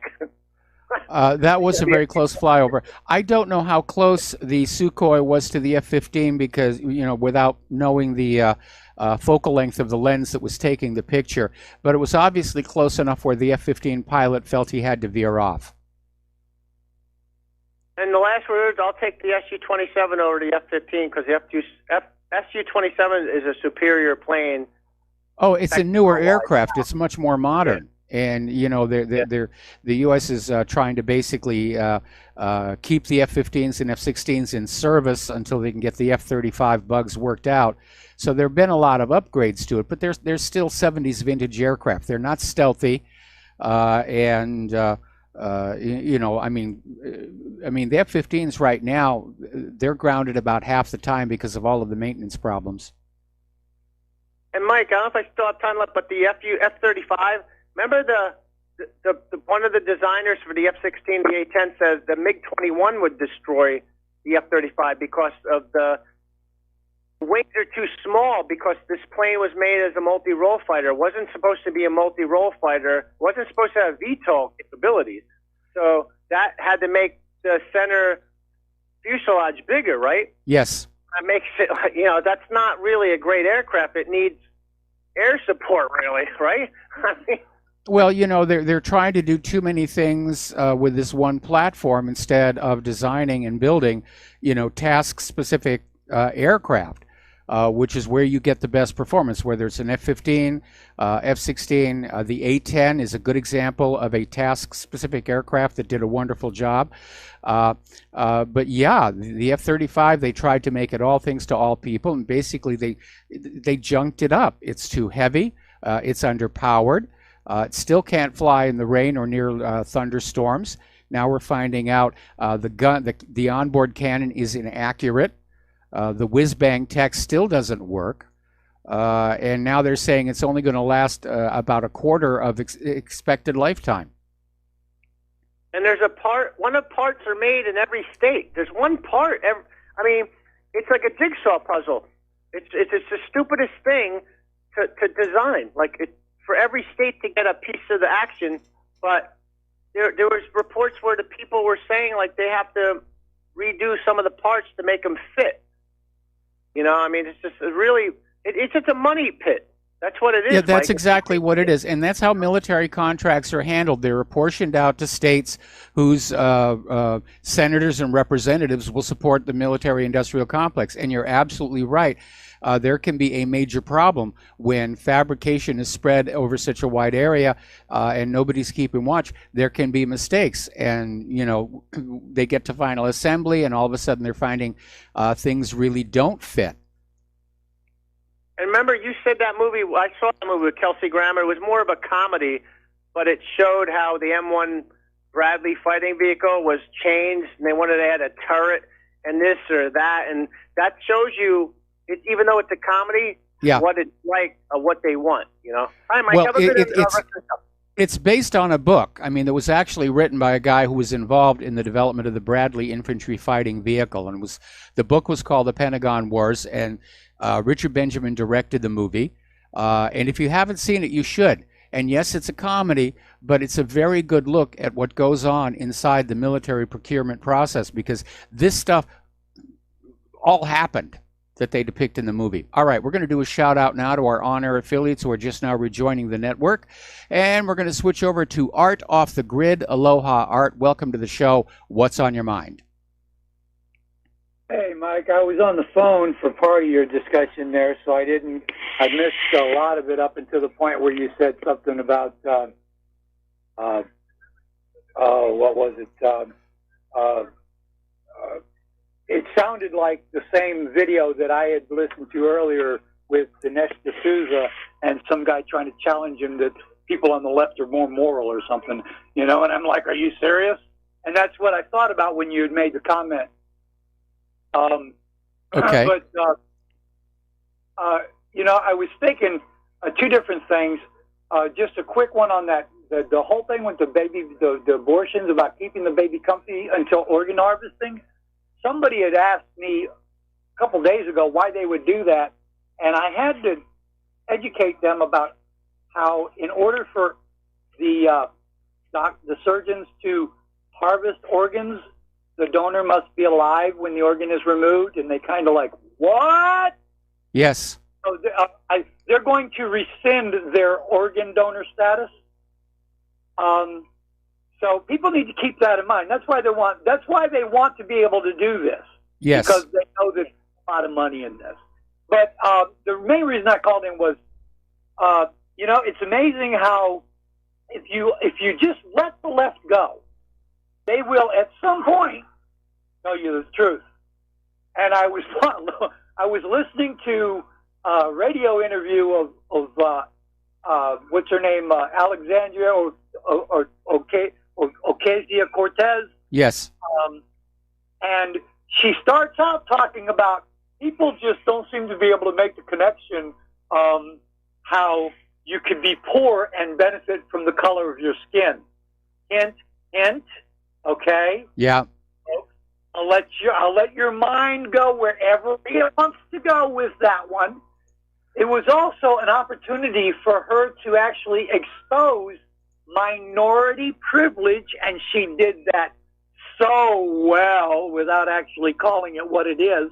Yeah. But then she goes on and she gets into this gender privilege and how she can never relate to the anguish and the torment that these poor transgender or whatever gender they might happen to be, we can't possibly relate because we suffer or benefit from this gender privilege. So what? I'm privileged because I'm heterosexual? No, I think that means I am as my Creator made me. Now, if you want to call that being privileged, guilty, I guess. I don't know, Mike. What say you? Well, all I can say is the Democrats now have their version of Sarah Palin. That's all I can really say about that. I mean, that really, first of all, this whole gender fluidity thing is complete nonsense. And I think, again, it's an attack on our identity to get us confused about who we are. But now to come on out and say that those of us who identify as male or female somehow enjoy a privilege, that's taking victimhood way, way too far, I think. Well, we went from white privilege to any country that allows billionaires to exist must be immoral to cisgender privilege. I mean, there is no end to the level of stupidity to which these people will stoop. I mean, I just don't get it. Anyway, I had to share that. I didn't know if you'd heard about it. Like I said, I was on the phone for about a half hour there with my nephew long distance, so I missed about a half hour there, but I just wanted to share that. And, oh my God, is anybody else suffering from incurable migraines over this?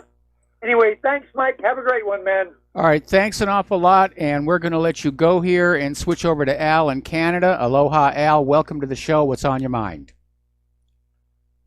Hi, Mike. I don't know about an incurable migraine, but I don't let it get that far. This abortion up to birth. Wow. Talk about, a blatant disregard for life, human life, and they're harvesting the body parts and the blood. I mean, Ambrosia, is that the name of the place, that place that opened up that'll sell, they say 16-year-old blood, right? Yeah. On the website for $8,000 a liter. Yeah, that's... Two for 12? Yeah. And, there's absolutely no medical backing for the claim. It's a fad. It's quackery.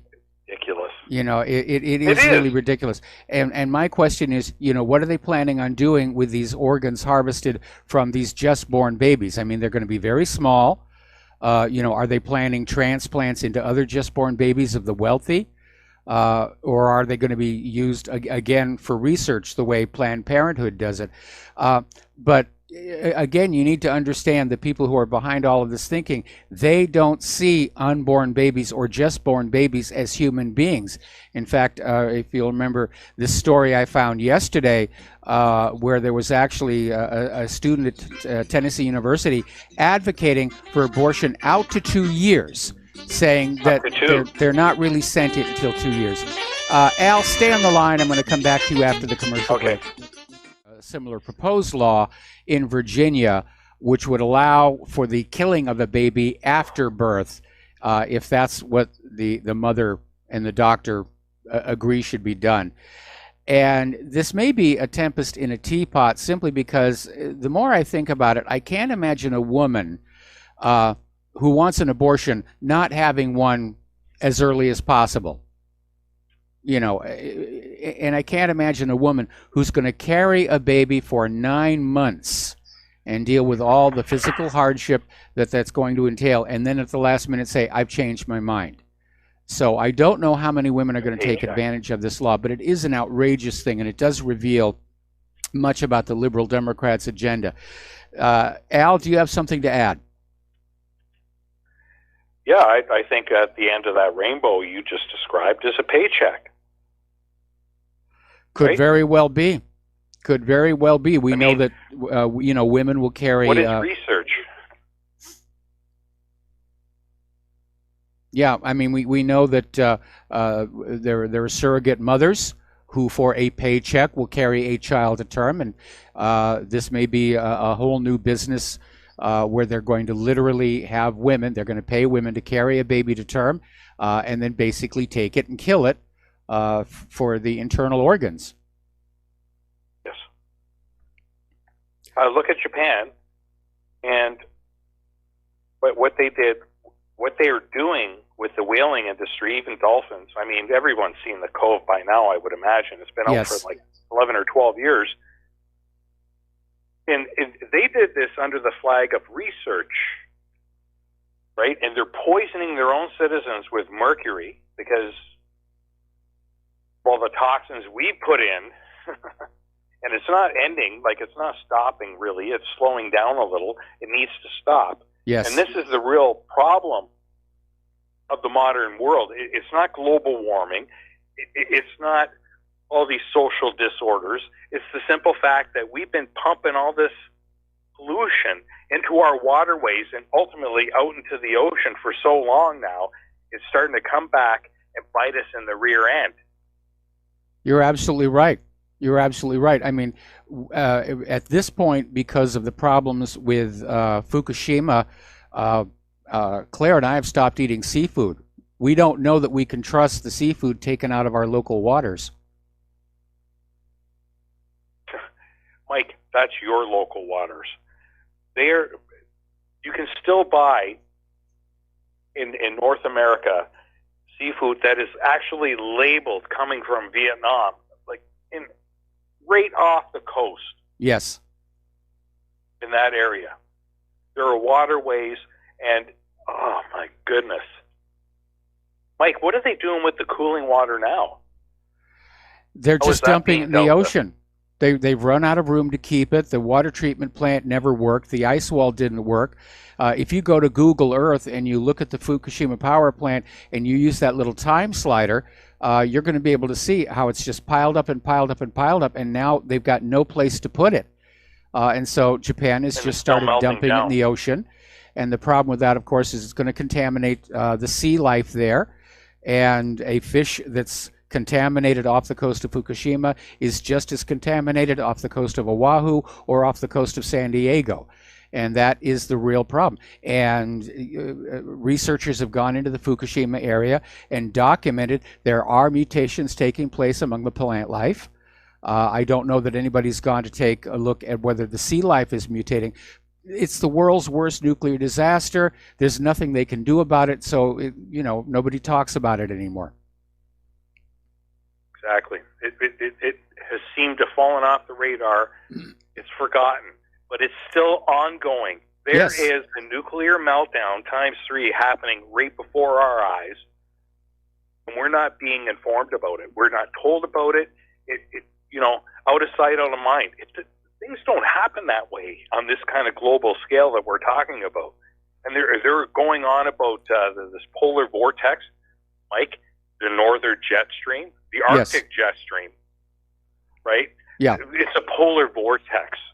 And it should be straight, That's what they were saying on the CBC. And all you got to do is look up what is a jet stream? Actually, when you get close to the poles, the jet stream does warp around the pole because of Coriolis effect.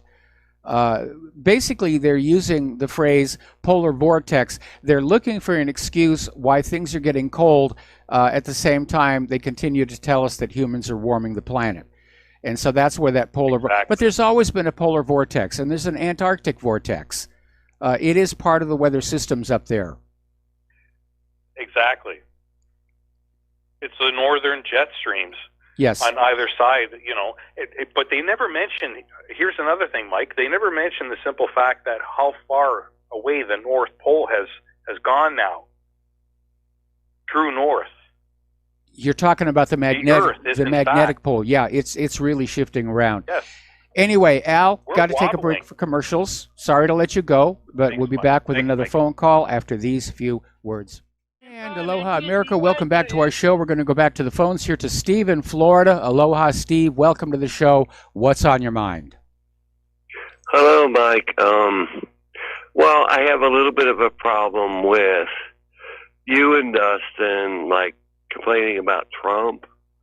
I think you and I can both agree that our government has at least minimum 100 years of systemic corruption.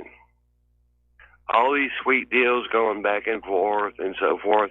Yes. Now, so Dustin and you are upset that Trump hasn't resolved everything within 2 years. And I don't think it's fair. I don't like everything Trump has done, or whatever. But, even Jesus didn't have that kind of record. Well, we're not going to equate Donald Trump with Jesus here, but my point of view is not that Trump didn't accomplish anything so much as the fact that he just dropped the ball and quit on so many of the things that he promised. First of all, he campaigned on getting us out of all these foreign interventions. He has not, and now we're getting ready to go into Venezuela. He campaigned on Hillary in prison. She's still not in prison. He campaigned on election integrity, and he disbanded the Election Integrity Commission, turned it over to the Department of Homeland Security. Let me back up. Okay, you said, I think last week, he did nothing for the veterans. The veterans. Okay. And as far as I know, any veteran can get immediate care. Well, that's not what I hear from people who are trying to get into the VA, certainly around here, that the wait times can be very, very long. We got a lot of homeless veterans here on this island. Nobody's taking care of them.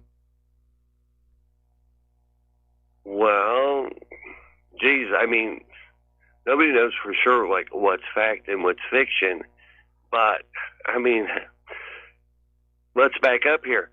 Who is going to reverse all these, like, go against Big Pharma? I mean, that alone, can you imagine how many enemies right then and there you get? Yeah, I understand. Congress. We've become a corporatocracy, and we have a lot of oligarchs calling the shots around here, like, George Not Soros, all. obviously. They're most. But again, Trump wanted the job of commander-in-chief. He made a bunch of promises during the campaign. And yes, I know prior candidates have also made promises they did not keep. But we should not say it's acceptable for Trump not to keep his promises because we let Obama slide and we let Bush slide on on their unkept promises. And so, Right. Trump is a disappointment. And he's got 2 more years to try and get something going, but so far I'm not seeing him. In fact, if anything, it looks like he's just coasting through the job, and he's letting all these other people run the country for him. And maybe that's just something that he picked up from his time in business. We're going to delegate this hotel to you. We're going to delegate this casino to you. And I just get to sit back and look good on reality television. But that's not how you run a country. And I'm upset at the way Trump basically turned his back on the independent media. He hasn't really spoken out or taken any action regarding, the deplatforming by Google and Twitter and YouTube. That independent media played a major role in getting him into that Oval Office. And those people, they're not going to be there in 2020. They're not going to feel like, getting involved anymore. Okay. Well, it seems to me that you all are, like, painting him as the worst president that we've ever had. No, he's not the worst president that we've had, but he's not being a good president. He's not being good for the American people. Bush, are you kidding? He's not a good president for the American people, is what it comes down to. Okay? Anyway, Steve, thanks an awful lot for the phone call. I'm sorry, okay. We're going to let you go and switch over to Bass in Holland. Aloha, Bass. Welcome to the show. What's on your mind? Mike, I want to tell you I feel really, really safe in Holland. Yesterday we got our first F-35 Joint Strike Fighter. Okay. In a big ceremony. We ordered 37. Doesn't it look good sitting on that runway? And Israel got some. Well, at the moment we only have like 4 to 8 operational F-16s. Yes. To shoot down basically only passenger planes, no Russian planes or whatever. Sometimes they follow the Russian planes on the North Sea. Yes. But why I really feel safe is we get constantly bombarded by terror threats and whatever. But we only had 2 terror threats in the last 20 years. And the one before was the attack on Theo van Gogh, son of the painter. He was stepped down by a Moroccan, I believe. And we had a terror attack last year. There was a Syrian guy, he stabbed like 4 people at a train station. But I remember the guy, that one. like 20 years ago, Theo van Gogh erased. There was nothing on the tapes, so we it's like erased the tapes. So I feel really safe that the government is trying really to prevent these kinds of things. Well, you have an advantage in that, Holland doesn't really go around the world annoying people. And, exactly. I think of Holland, and I think of windmills and tulips, and very pleasant people. I'm surprised you've even had the 2 terrorist attacks, because why would somebody want to terrorize you? You guys are fun. So we had some problems with Indonesia in the past. Yeah. We are still at war with North Korea. There's a truce, but we are still at war. Yes. And in the past, I would go to France, for example, in the 1990s, and I would arrive at Gare du Nord, from Holland. There would be a military everywhere with Uzis and heavy AK-47 spares. Yes. Because they have the past of messing with other countries. Yeah, that's the problem. It's like nobody gets up one morning and just says, I think I'm going to be a terrorist today because there's nothing on TV. Usually terrorists are the result of a society that is being exploited and oppressed by an outside power. And they call it terrorism, but it's really asymmetrical warfare or unconventional warfare. I think in Holland they especially use the terror thing to sponsor the budgets for the intelligence services, yes, Department of Justice. Sometimes they arrest one person at the train station, and it's not really necessary because the person was confused, and they arrest some more people to distract. Well, it's a big event. But what it comes down to, they want more money. Yes. To secure us, to give us a safe feeling. But when I talk to the people which actually do the work, they are like, we have too little money. We can really accomplish nothing. Like Earl in the Netherlands. Yes. Another caller from those. He worked for the services, and I think he can comment on how little budget they actually have to accomplish something. It's totally different from having actually a service accomplishing and preventing attacks. And the other story, well, we have terror threat, we have people returning from Syria or whatever. There's a discrepancy.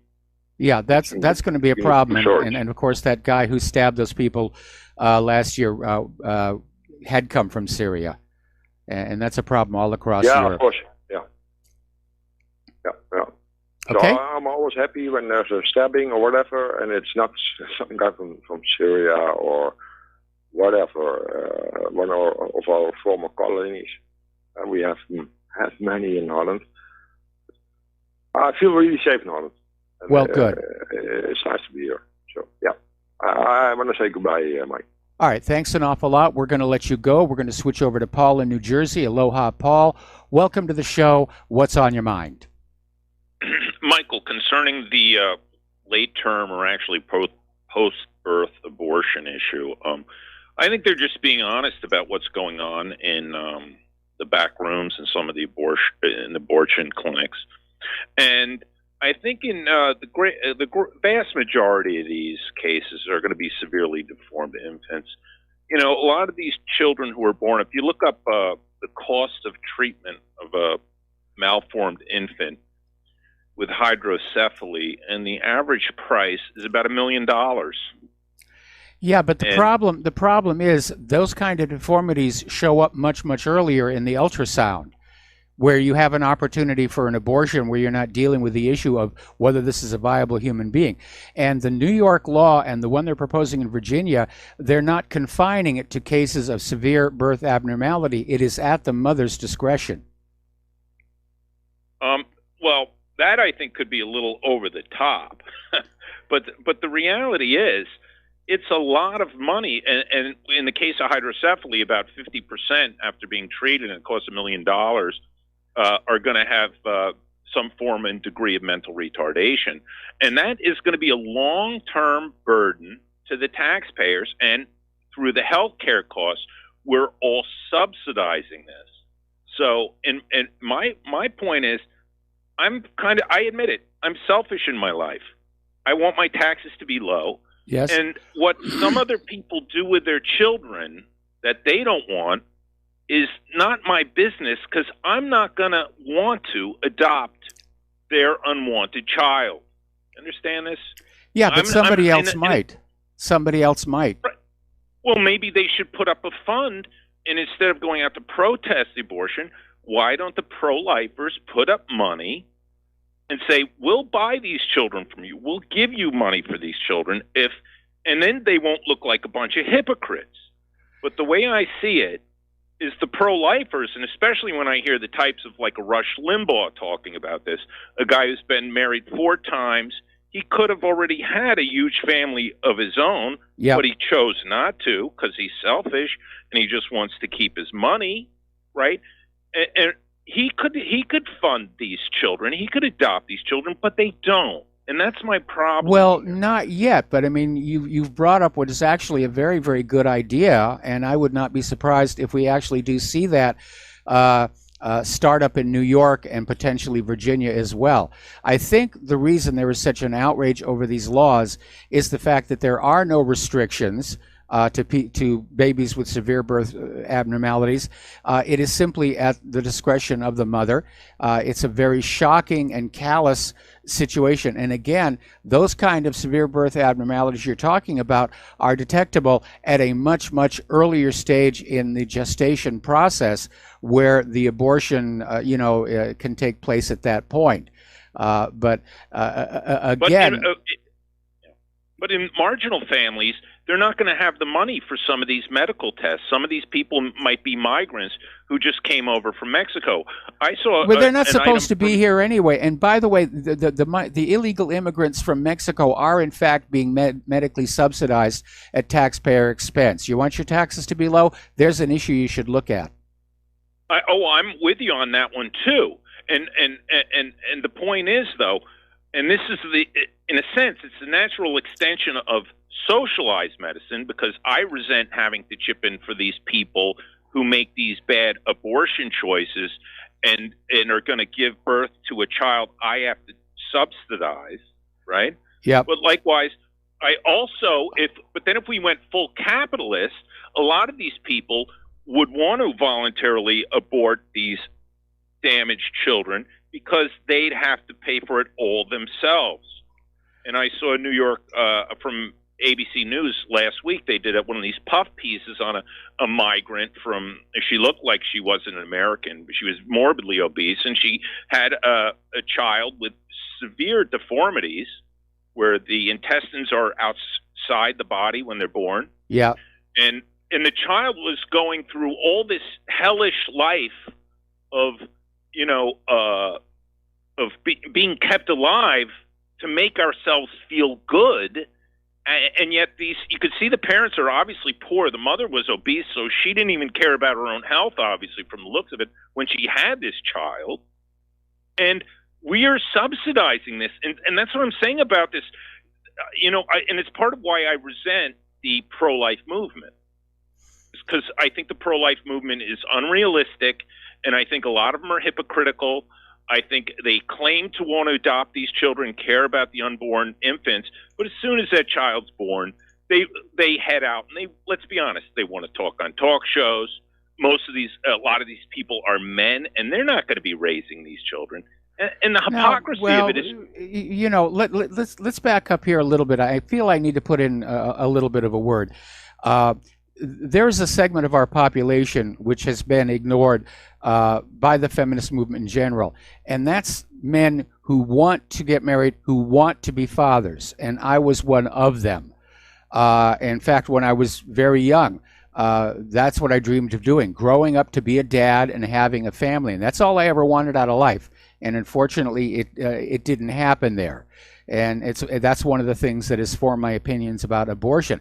So you want your taxes to be low. You don't want to be paying for these severely damaged children, but you want other people to pay for them. You want the pro-lifers to pay for them. You want Rush Limbaugh to pay for them. It sounds to me like you're just kind of being greedy here.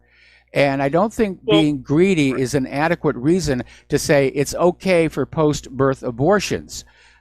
Because I'm sure there's a lot of people out there, and without getting into religion or the Bible or anything, they're going to see it as infanticide or murder. Anyway, got to take a break for commercials. We'll be right back after these few words. And aloha, America. Welcome back to our show. Last segment of our program on this Pauhana Friday. We've got time for 2 more quick phone calls, and let's start with Peter in Los Angeles. Aloha, Peter. Welcome to the show. What's on your mind? Hey, Mike. Listen, I'm my best to Claire. Yes. Have a good weekend. I wanted to just point out that do you remember the the big, you might want to talk to Paul, who just got off, who was from New Jersey. The big New Jersey scandal several years back when they discovered that mayors, rabbis, I think maybe the governor and the Mossad was involved in organ trafficking. Yes. And then it disappeared. So maybe they're heavily invested in this new thing where they can make money off these new source of organs.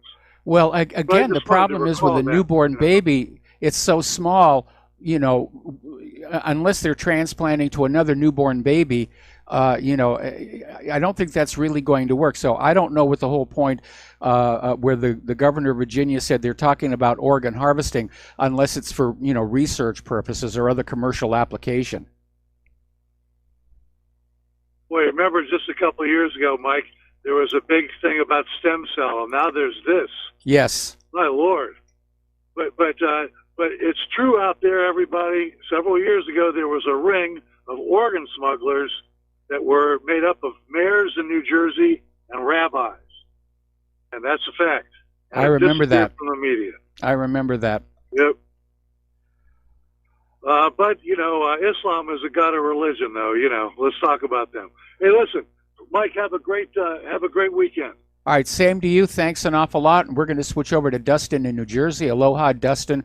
Welcome back to the show. And I know you called on in because one of the other callers was talking about you. Your ears must have been burning.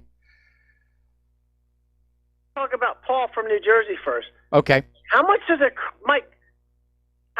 cruise missile cost? They spend more on repairing a cruise missile than taking care of I'm not a religious fanatic. I'm just like a Catholic. I'm not very overly, but I mean, if somebody has a medical issues when they're born, Mike, I'm living in New Jersey right now. It's cold outside. If a baby's outside that's deformed, you gonna just leave it outside? You know what I mean? Yeah, I wouldn't either. But, you raised a point here. Paul was trying to frame this totally in economic circumstances. He wants his taxes to go down. Well, why isn't he not out there campaigning against the war machine? Because that's where most of our tax money is going right now. Yeah, I mean, we're all sentient human beings. They spend more on repairing metal and wires. I mean, there is babies born that have problems, and they call it, defect. But he said Rush Limbaugh, he's greedy, he has 4 wives. But I mean, then you turn around, you just says you're greedy, you don't want your tax money. I'd rather have my tax money going to help a child live than to fix like a piece of metal and wire a cruise missile. You know what I mean, Mike? Like the coups, the money. I mean, geez, I don't know, Paul. You got to rethink what you said. I think Paul was clearly... Can you hold me over, Mike? I want to talk about that other guy, too. There's nothing to hold over. We're at the end of the show. Oh. Sorry about that. Okay. Call in again on Monday here. All right, Mike. Have a good show. All right, thanks an awful lot. And the show is just about over here. So, again, thanks for tuning on in. Stay tuned for John Stadmiller. I'm sure he's going to have lots of interesting things to share with you. And have yourselves a really good weekend. I know it's Super Bowl Sunday is coming on up here. Tomorrow we have the big launch of Tulsi Gabbard's presidential campaign in Honolulu. I still haven't decided if I'm going to do that one or not. Please share what you learn here with everybody else that you know. Please donate to Republic Broadcasting. Please donate to whatreallyhappened.com. Have a good weekend. We'll be back on Monday. Aloha, America.